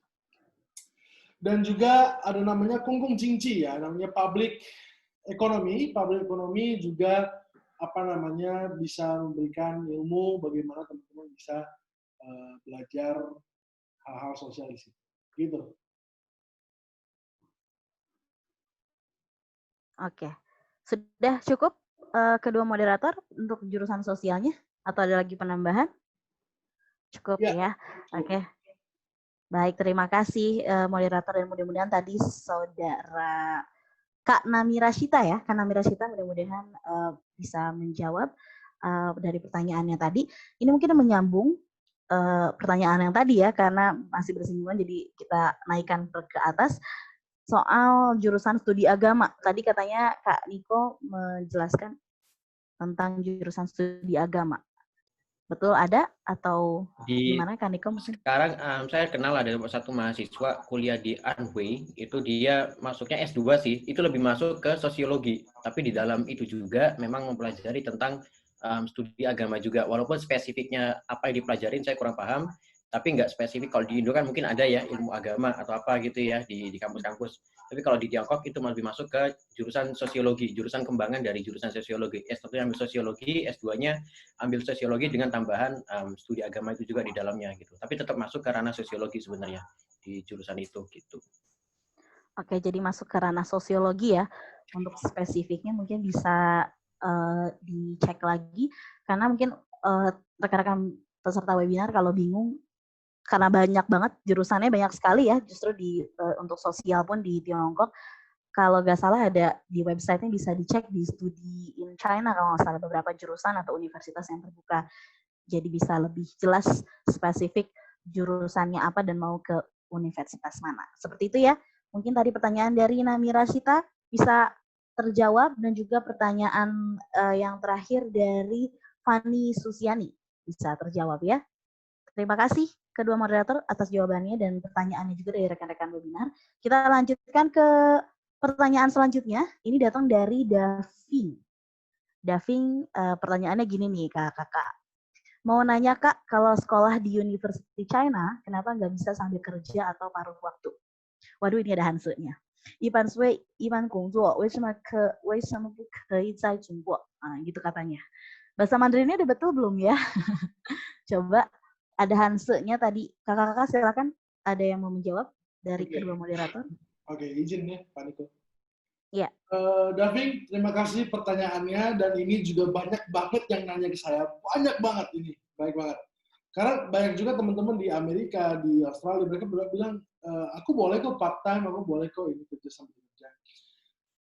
Di Tiongkok itu kalau misalkan teman-teman lagi sekolah di kampus, di university, kalau mau kerja itu boleh, alias kalian hanya internship, dengan arti kalian hanya magang. Dan internship yang berlaku di China itu tidak membolehkan teman-teman terima gaji. Nah, teman-teman harus ingat ya, jadi kerja itu boleh teman-teman. Di Tiongkok itu boleh kerja, tapi catatannya adalah internship. Nanti ketika kalian apply internship ke perusahaan dan juga ke kampus, mereka akan keluarin satu surat statement yang diberikan ke pihak imigrasi. Dan pihak imigrasi ini akan mengeluarkan visa internship kepada kalian. Jadi kalian bisa sambil kerja tapi tidak bisa terima gaji. Oke, pertanyaan lagi, kayak gimana kalau misalkan saya terima gaji, Kak? Kalau misalkan kamu mau diam-diam terima gaji, ya itu kamu yang ambil resiko dan perusahaan kamu yang akan ambil resiko. Sesuai undang-undang di Tiongkok, kalau misalkan mereka memberikan gaji kepada orang asing yang memiliki visa student, ketika kamu visa kamu masih pelajar dan kamu sudah terima gaji dan kena razia perusahaan itu, mereka akan kena denda, kena sanksi, dan juga kamu akan bisa kemungkinan besar akan dideportasi. Jadi itu adalah resiko yang sangat tinggi untuk kamu sambil kerja, sambil kuliah di Tiongkok. Kalau misalkan terima gaji. Oke, gitu ya Pak Bagas. Jadi mungkin tadi Kak Daving mudah-mudahan bisa terjawab ya pertanyaannya. Jadi boleh, tapi harus ada izin atau mungkin ada rekomendasi ya dari pihak kampus. Jadi jangan sendiri gitu, jangan bergerak sendiri, tapi harus ada perizinan dan pemberkasan lain-lain. Mudah-mudahan terjawab Kak Daving. Terima kasih Pak Bagas atas jawabannya. Ada yang mau ditambahkan mungkin dari Pak Niko atau cukup? Cukup menjelaskan sebenarnya di penjelasannya Pak Deka tadi. Mungkin sedikit aja menambahkan bahwa kenapa kok kita nggak boleh sih kerja, dalam arti mungkin maksudnya teman-teman itu kita kuliah sambil kerja dapat duit gitu kan, buat dapat part time-nya segala macam. Kenapa kok nggak boleh? Karena memang visa yang kita pakai di sana itu, atau izin tinggal yang pakai di sana itu adalah izin tinggal untuk belajar aja. Di samping itu juga kampus-kampus dan juga pemerintah Tiongkok juga memberikan akses cukup banyak ke beasiswa. Jadi mereka rasanya ngapain kalian kita bolehin buat buat kerja juga. Kalian kesini kan buat belajar, bukan buat kerja. Maksudnya kalau kerja ya kerja, belajar ya belajar, yang jelas gitu loh. Kalau kalian mau kerja ya udah pakai visa kerja aja. Kalau kalian mau belajar pakai visa student aja, nggak usah dicampur-campur. Nah, pola pikirnya semacam itu, sehingga kenapa kalau kita akhirnya nggak diizinkan sebenarnya secara formal buat kerja. Beda kayak di Australia diizinkan, atau di negara Eropa lainnya diizinkan buat part time, asalkan tidak melebihi waktu yang ditentukan. Kan ada total durasi yang ditentukan kan, berapa jam seminggu segala macam. Kalau di Tiongkok emang nggak bisa kepakai semacam itu. Tapi kalau diam-diam, ya itu beda lagi urusan kan gitu. Tapi yang jelas secara legal itu dilarang sih, kecuali memang ada program internship dari kampusnya. Itu aja mungkin saya kembalikan ke Salma. Terima kasih. Oke, terima kasih Pak Niko atas kelengkapan jawabannya. Mudah-mudahan terjawab lagi semakin lengkap ya Kak Daving. Ada pencerahan mengenai studi sambil bekerja, atau misalnya mau bekerja saja boleh, mau fokus studi juga silakan, karena uang saku beasiswa kayaknya udah kenyang, bahkan sulit ngabisin ya kalau tadi sampai 6 juta per bulan ya. Jadi bisa jadi pertimbangan lagi untuk selanjutnya. Kita lanjutkan ke pertanyaan selanjutnya. Ini ada di kolom chat juga dari Watashiwa. Pertanyaannya, salam untuk Cici dan Koko. Saya ingin bertanya tetapi agak sedikit sensitif. Kan di Indo sebagian orang ada yang kontra dengan Chinese. Jadi kadang kalau seumpamanya kita belajar bahasa Mandarin itu, ada sebagian orang yang menganggap kita itu seperti orang komunis. Dan jadi takut sendiri gitu kalau mau belajar bahasa Mandarin. Kira-kira ya untuk Koko Bagas dan Koko Niko, bagaimana tanggapan akan hal tersebut? Dan kira-kira ada nggak sih tips untuk struggle sama orang-orang yang kontra akan Chinese? Waduh, ini minta pendapat dari kedua narasumber. Mungkin saya persilakan dulu ke Pak Bagas dulu, nanti ke Pak Niko. Silakan mungkin Pak Bagas dulu. Ini pertanyaannya dalam ya, ini pertanyaan dalam. Pak Niko, kita jadi nostalgia ke beberapa tahun yang lalu ya, Pak Niko ya. Jadi beberapa tahun yang lalu kita pernah masuk media. Seluruh anggota PPI Tiongkok itu, atau enggak seluruh mahasiswa yang kuliah di Tiongkok, kita pernah viral, teman-teman sekalian. Ada sebuah media yang saya tidak berikan mereknya ya. Ada sebuah media yang memberikan statement bahwa gini, pelajar Indonesia yang ada di Tiongkok dimasukkan ideologi komunis ya. Seperti itu ya Pak Niko ya, kalau nggak salah ya, nama beritanya. Iya betul Pak. Dan di saat itu kita langsung membuat press conference, kita langsung hubungin Kementerian Pendidikan, kita langsung hubungin Kementerian Mendikbud, langsung hubungin media-media yang lebih besar dari media itu. Kita memberikan press conference dan kita langsung counter attack balik, bahwa gini teman-teman, yang sudah saya sampaikan bahwa Mandarin itu adalah sebuah alat. Dia bukan ideologi, bukan pemikiran. Dan kedua, teman-teman kalau misalkan dibilang seperti itu, langsung bilang seperti ini. Sorry, nggak ada mukanya ya. Saya ulang.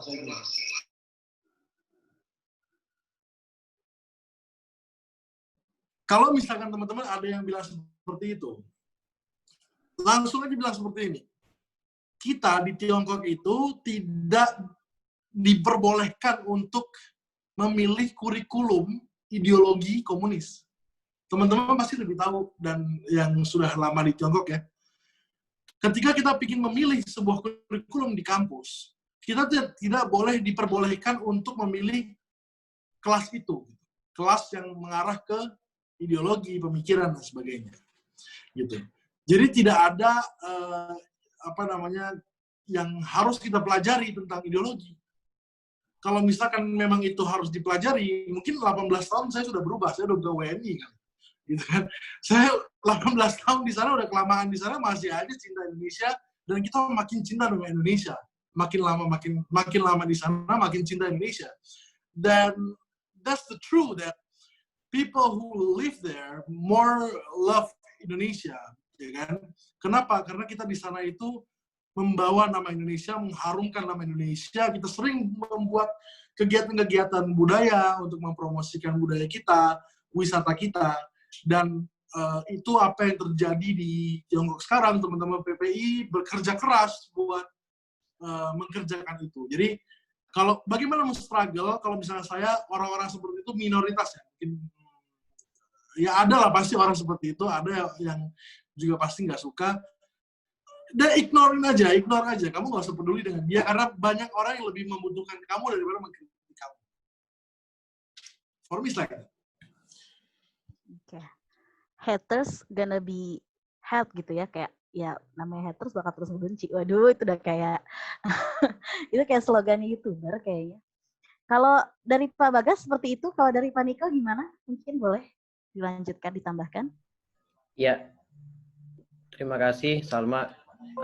Sebenarnya setali tiga uang ya, sejalur ya maksudnya saya sama Pak Deka. Dalam artian gini loh, ketika memang kita belajar bahasa itu diasosiasikan sama ideologi tertentu, itu kan berarti apakah kalau kita belajar bahasa yang lain kita juga ikut masuk ke ideologi mereka gitu loh. Misalkan kita belajar bahasa Jerman, apakah kita punya ideologi seperti orang Nazi gitu misalkan, kan enggak juga gitu loh kan. Jadi agak memang konyol ketika misalkan memang diasosiasikan kita belajar bahasa Mandarin, oh kita berarti komunis. Yang enggak juga, yang komunis mungkin bukan cuma China aja kan, negara-negara yang lain gitu loh. Rusia sama itu juga ada komunis ya. Kenapa kok spesifik China yang kena serangan gitu kan? Karena memang ini udah PR banget sih memang di negara kita, di masyarakat kita dari beberapa tahun bahkan puluhan tahun sebelumnya yang namanya Tiongkok atau yang namanya China itu selalu mendapatkan stigma yang cukup kurang baik di masyarakat kita. Nah ini yang perlu perlahan-lahan kita ubah, perlu perlahan-lahan kita tampilkan kalau gimana caranya supaya orang ketika mendengar kata China lagi itu nggak terlalu antipati gitu loh maksudnya. Maksudnya ketika kita misalkan oke lah sama-sama bangsa asing gitu ya ke Indonesia misalkan. Kalau ke negara lain masih agak netral gitu kan, misalkan ada orang Jepang atau ada apa, tapi ketika misalkan berkaitan sama oh ini China kaitannya apa, komunis, PKI dan lain sebagainya dan lain seterusnya.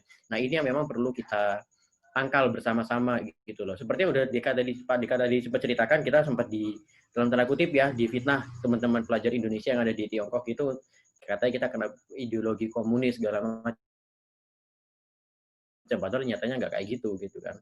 Bahwa sebenarnya ya hal-hal semacam itu ucapan orang-orang yang tidak bertanggung jawab aja, jadi nggak perlu disisalkan, nggak perlu dirisaukan sebenarnya. Maksudnya gini, fokus utama kita belajar bahasa Mandarin itu apa?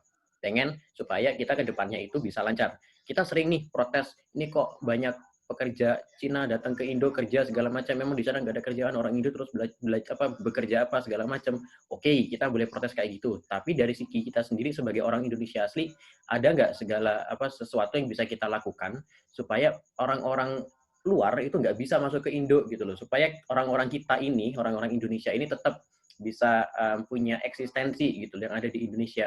Gimana caranya? Ya kalau kebutuhannya kita berbahasa Mandarin, kita belajar bahasa Mandarin.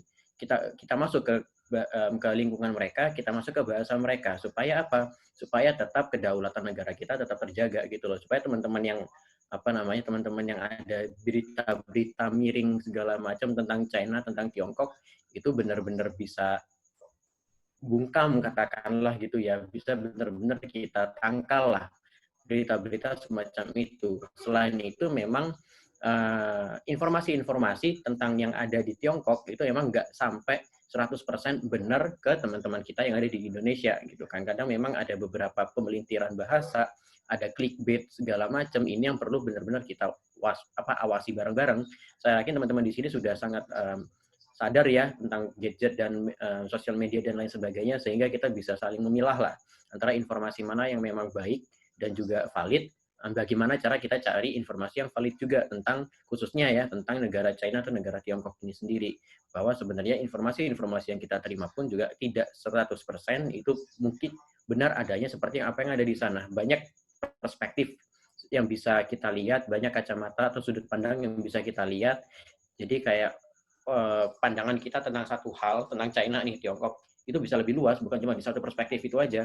Kita ngelihatnya cuma, oh ya udah China, Tiongkok itu negara yang memproduksi banyak barang-barang murah gitu katakanlah ya, barang-barang murah ada di Tiongkok semua gitu, akhirnya bawa ke Indo. Ya itu satu perspektif, tapi perspektif lainnya barang-barang bagus, barang-barang yang mahal dan juga berkualitas ya juga banyak di sana, kan tinggal kebutuhan pasarnya aja mau yang kayak gimana, mau barang murah atau barang yang berkualitas kah, Kalau misalkan pasar Indonesia butuh barang yang murah aja, ya dikasihlah barang murah. Begitu pula sebaliknya kan gitu. Bahwa kita ini mungkin mereka juga bisa cerita dikit deh tentang bisnis yang ada di Tiongkok seperti apa teman-teman.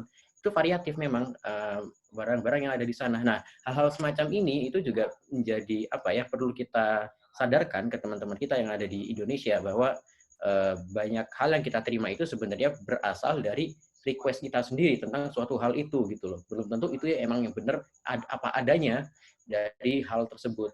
Nah, kalau misalkan ada orang yang tetap nyinyirin, kok kamu belajar bahasa Mandarin sih? Kok nggak belajar bahasa ini itu segala macam? Yang pertama bisa dijawab bahwa bahasa Mandarin sangat dibutuhkan sekarang di dunia profesional maupun di dunia yang lain juga, di konteks yang lain. Jadi dengan belajar bahasa Mandarin, hitungannya kita sama kayak belajar bahasa Inggris 20 atau 30 tahun yang lalu. 20-30 tahun yang lalu mungkin kita tanya kakek nenek kita, kok belajar bahasa Inggris kenapa segala macam, kenapa kok penting banget segala macam. Ya karena memang yang menjadi primadona pada waktu itu ya bahasa Inggris gitu kan, karena memang bahasa internasionalnya. Nah sekarang kita lihat bahasa Inggris udah banyak orang yang bisa nih, anak SD pun, anak TK pun juga lancar bahasa Inggris gitu kan, kita sering lihat itu. Terus apa nilai jual kita nanti di ranah profesional kalau bahasa Inggris juga udah mulai mainstream? Adalah datang baru nih, cewek cakep baru gitu katakanlah ya, primadona baru nih, yang namanya Mandarin, bahasa Mandarin yang berasal dari Tiongkok. Ini yang perlu kita rebut bareng-bareng, ini yang perlu kita pelajarin bareng-bareng supaya apa?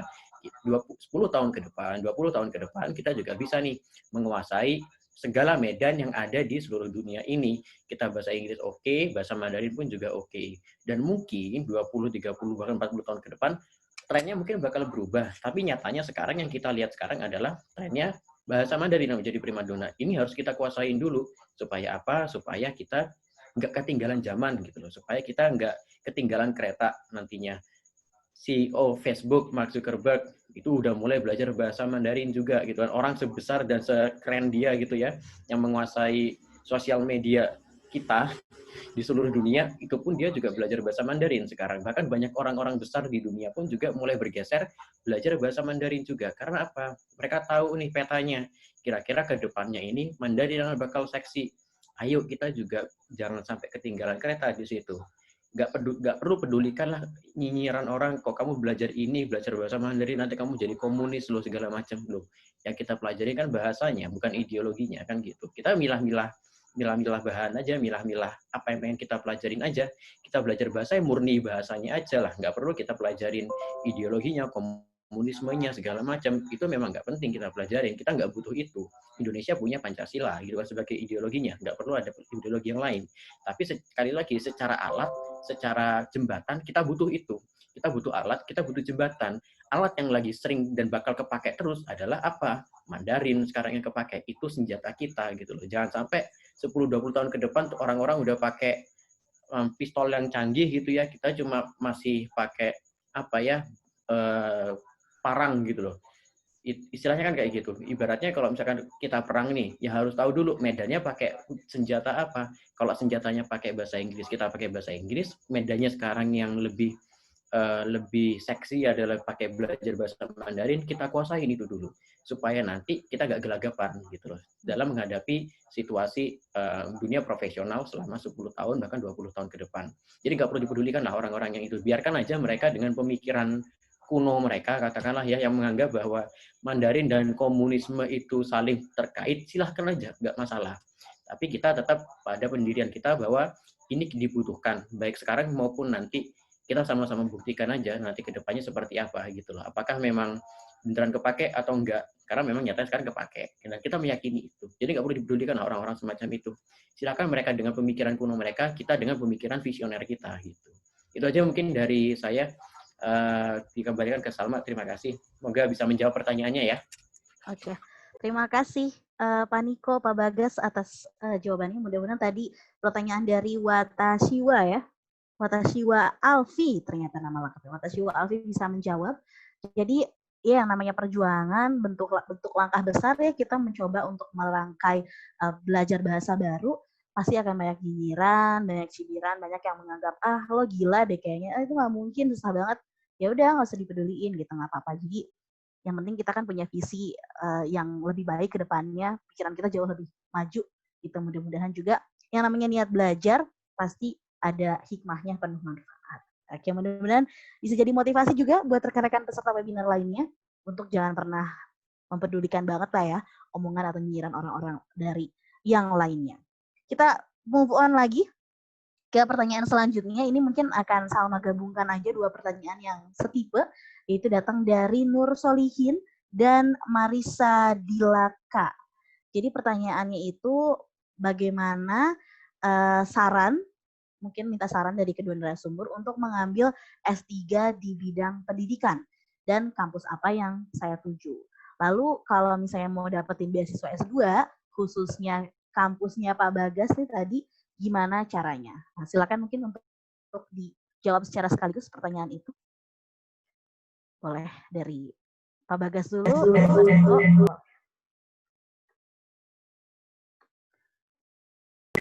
Oke, terima kasih pertanyaannya. Satu S3, satu S2 ya sama ya? Iya, betul. Oke. S2.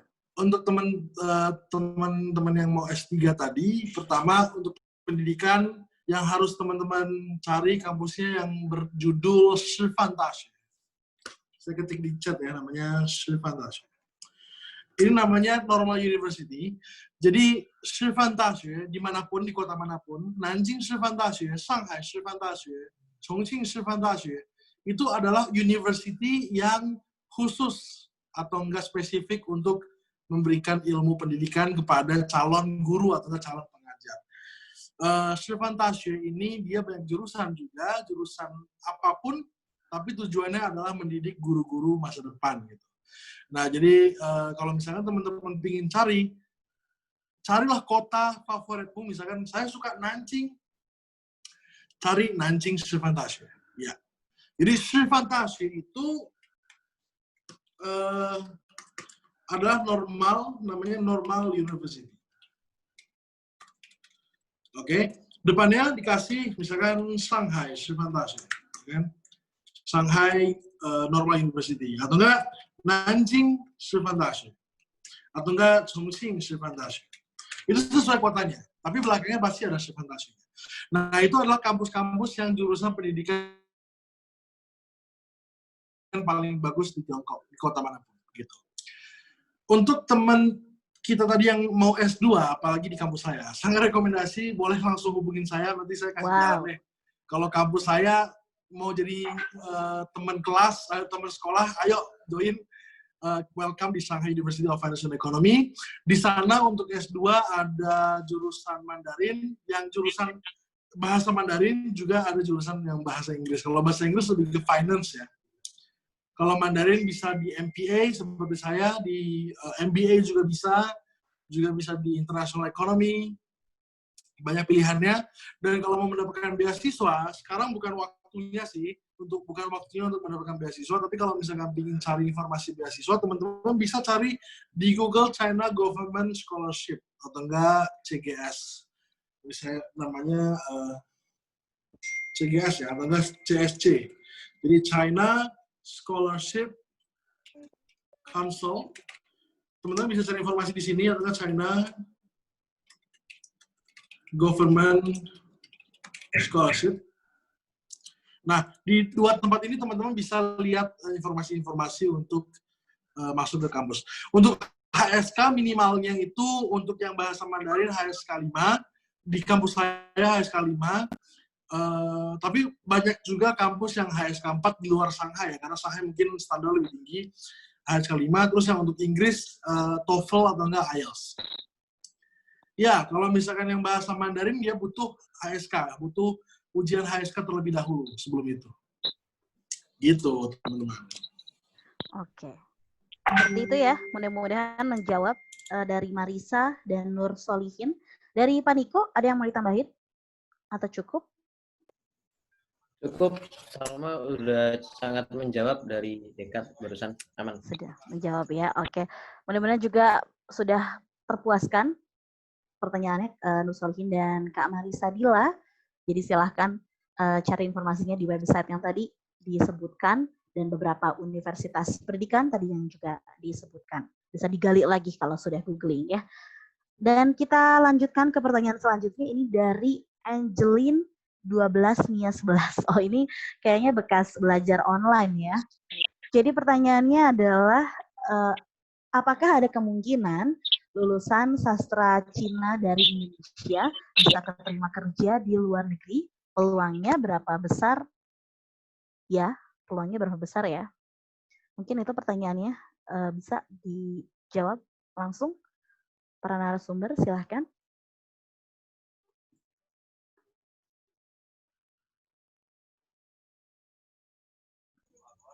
Izin sedikit menjawab ya, mungkin nanti bisa dilanjut sama Pak Deka kalau misalkan ada kekurangan.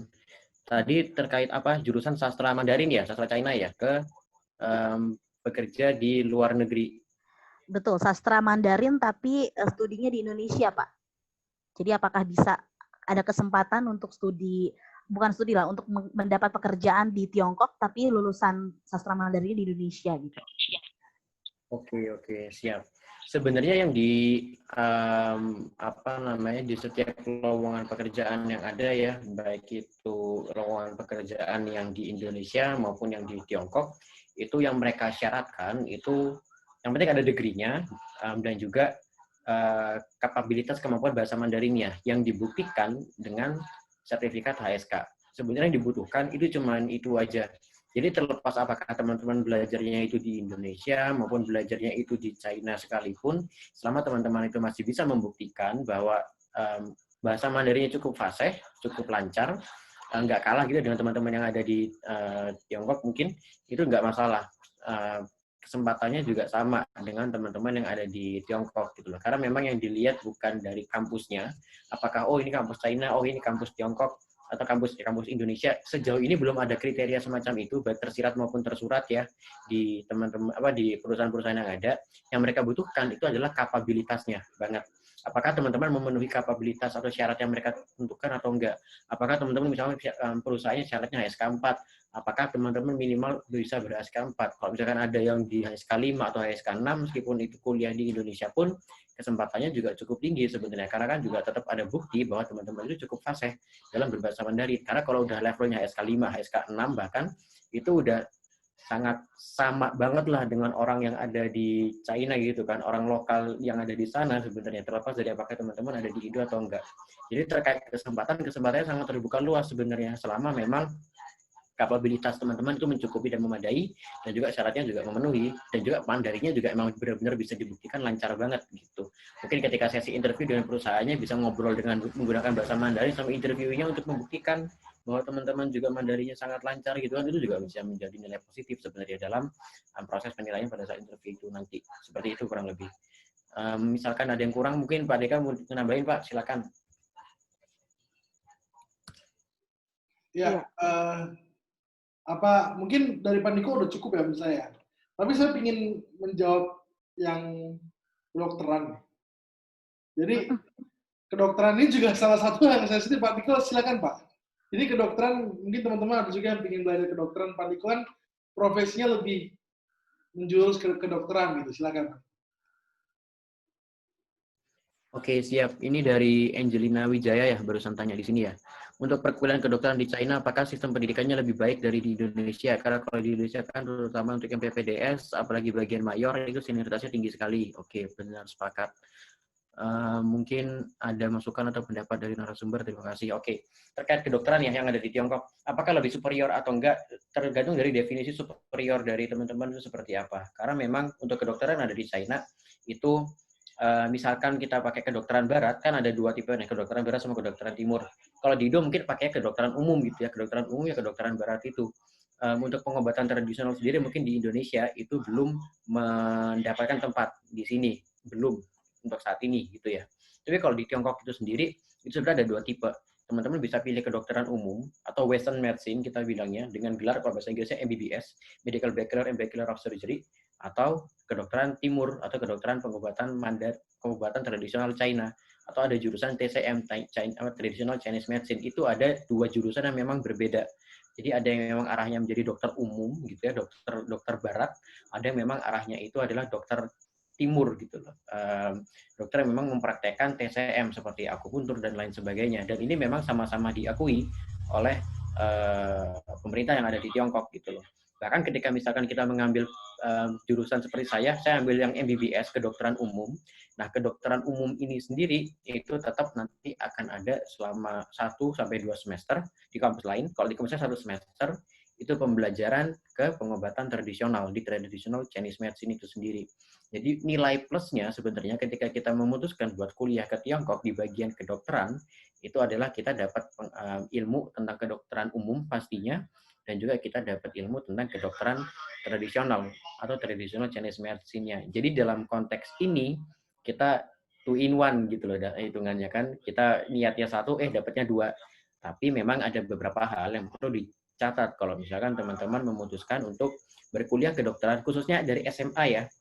SMA mau kuliah S1 kedokteran di luar negeri. Sebenarnya bukan cuma di Tiongkok aja, tapi di negara manapun, kalau teman-teman memutuskan untuk, atau Mbak Angelina ini memutuskan buat kuliah kedokteran S1 gitu, mau mulai S1 di luar negeri, catatannya adalah nanti ketika kembali ke Indonesia, itu perlu melakukan yang namanya adaptasi kedokteran. Jadi karena memang ilmu yang didapatkan berbeda, penyakit-penyakit yang dipelajarin atau yang sering ada di negara itu mungkin berbeda dengan yang ada di Indonesia, sehingga perlu ada namanya proses adaptasi keilmuan ketika teman-teman memutuskan buat kembali ke Indonesia dan pengen praktek dokter di Indonesia. Jadi ini hitungannya setelah lulus nih, 6 tahun biasanya kuliah kedokteran di luar, entah dimanapun itu ya, bisa di Tiongkok atau di negara lain, biasanya standarnya udah 6 tahun, itu udah termasuk koasnya nanti, atau kita biasa bilang internship-nya. Setelah nanti ketika teman-teman balik, itu nanti akan diminta untuk kuliah lagi nih di Indonesia, selama kurang lebih 2 tahun lah, untuk menyetarakan atau mengadaptasikan keilmuan medisnya yang didapat di luar dengan apa yang ada di Indonesia ini. Jadi prosesnya memang relatif lebih panjang kalau misalkan memutuskan buat kuliah kedokteran mulai dari S1 ke Indonesia lewat proses adaptasi ini sendiri. Tapi memang secara keilmuan, secara pengalaman, itu dapatnya bisa jauh lebih daripada apa yang bisa kita dapatkan di Indonesia. Contoh lagi, misalkan teman-teman ada yang pengen mendalami gitu ya bagian onkologi atau kanker atau surgery atau bedah segala macam di Guangzhou, memang ada salah satu rumah sakit yang menjadi rumah sakit rujukan di mana bahkan oleh para orang-orang penting di Indonesia itu untuk berobat ke situ, khususnya dalam konteks dalam konteks bedah dan juga dalam konteks onkologi atau kanker. Kayak Dahlan Iskan pun juga berobatnya ke Tiongkok gitu kan waktu itu ketika sakit. Jadi memang secara keilmuan, secara teknis pemahamannya, selama teman-teman bisa mengoptimalkan keilmuan yang ada di situ, memanfaatkan jaringan dan sumber yang di situ, itu dapatnya bisa lebih. Dapatnya 2 in 1 gitu loh bilangnya. Tapi ketika misalkan memutuskan buat kembali ke Indonesia, nanti akan ada step yang lebih panjang lagi. Nggak enaknya memang di sini gitu. Itu sih mungkin sedikit gambaran tentang kuliah kedokteran yang ada di China, di Tiongkok, dibandingkan dengan yang ada di Indonesia. Semoga menjawab ya, Angelina. Terima kasih. Oke, terima kasih. Mungkin ini dilanjut aja karena pertanyaan Angelina ternyata sama tadi seperti pertanyaannya Agung Ariska. Nah, cuman tambahannya pertanyaannya apakah ada beasiswanya untuk PPDS di Tiongkok? Bisa diteruskan langsung saja, Kaniko. Oh ya, oke, siap. Terkait beasiswa ya, sebenarnya untuk beasiswa yang ada di Tiongkok itu kan ada 3 tipe nih. Beasiswa dari pemerintah pusat, atau kita bilangnya Chinese Government Scholarship, CGS, seperti yang Pak Deka dapat waktu S2-nya kemarin itu. Ada beasiswa dari pemerintah lokal, provinsi maupun kota, ada yang dapat dari kampus atau universitasnya. Ini nominalnya macam-macam, yang di-cover juga macam-macam. Tapi satu hal yang bisa dipastikan adalah bahwa ke seluruh tipe beasiswa ini itu mencakup seluruh jurusan, hampir seluruh jurusan yang ada di Tiongkok, termasuk jurusan kedokteran itu sendiri. Ada memang teman-teman yang mendapatkan beasiswa CGS, Chinese Government Scholarship, ambil S1 kedokteran, tapi dia karena ambil CGS, jadi dia perlu menggunakan bahasa Mandarin untuk S1-nya. Jadi dia gabung ke kelas anak-anak lokal yang ada di sana. Jadi pembelajaran kedokteran dengan bahasa Mandarin bareng sama anak-anak lokal yang ada di sana.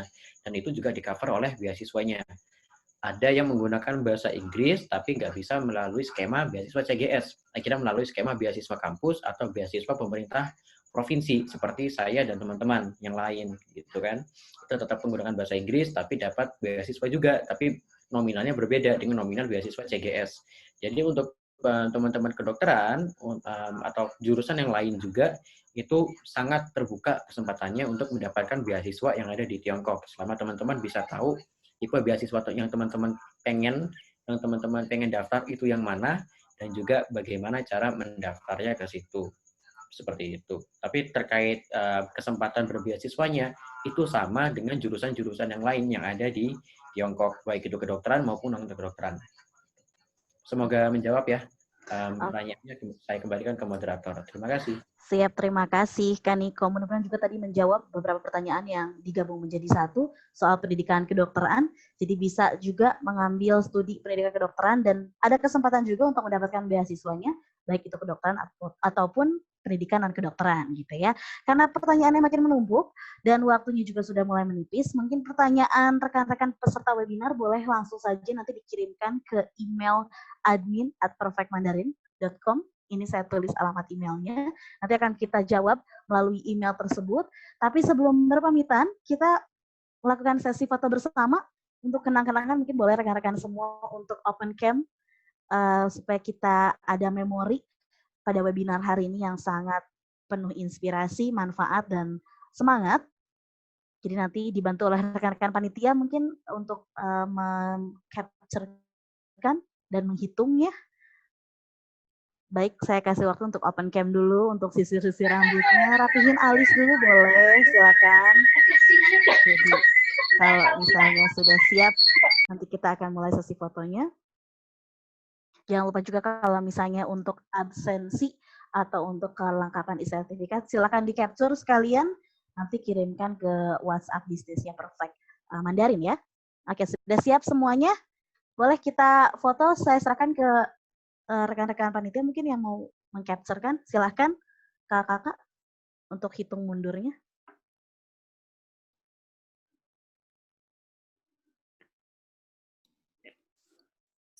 Ya, mulai ya. 1, 2, 3.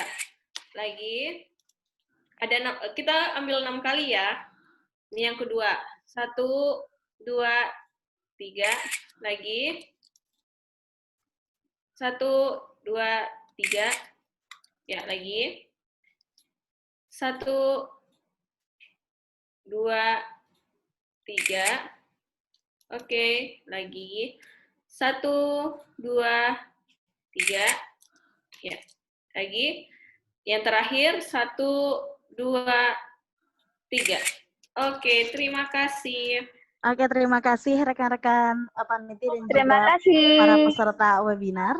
Jangan lupa kalau ada pertanyaan tadi bisa dikirimkan ke emailnya ya. Terima kasih semuanya. Terima kasih juga para narasumber yang sudah hadir.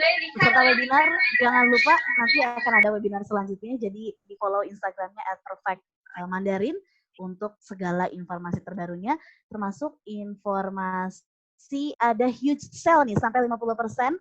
Yang tadinya harganya ada 300.000, sekarang cuma 150.000 aja per pertemuan per orangnya. Informasi selengkapnya langsung aja dicek di Instagramnya @perfectmandarin. Ya, terima kasih semuanya para peserta, para narasumber. Kalau begitu saya Salma selaku moderator hari ini menutup webinar kali ini. Mudah-mudahan menambahkan inspirasi, semangat, dan juga pengetahuan untuk rekan-rekan Perfect Webinar hari ini. Sampai jumpa di Perfect Webinar selanjutnya. Wassalamualaikum warahmatullahi wabarakatuh. Terima kasih. Sampai jumpa. 谢谢。谢谢。谢谢。拜拜，谢谢大家，拜。呀，谢谢。谢谢大家。谢谢。谢谢了，谢谢，再见，谢谢你们。再见。给我那个。谢谢。Kok bisa tuh? 再见。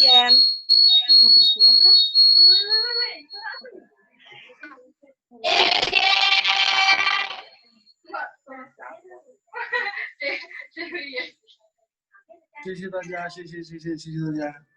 谢谢老师。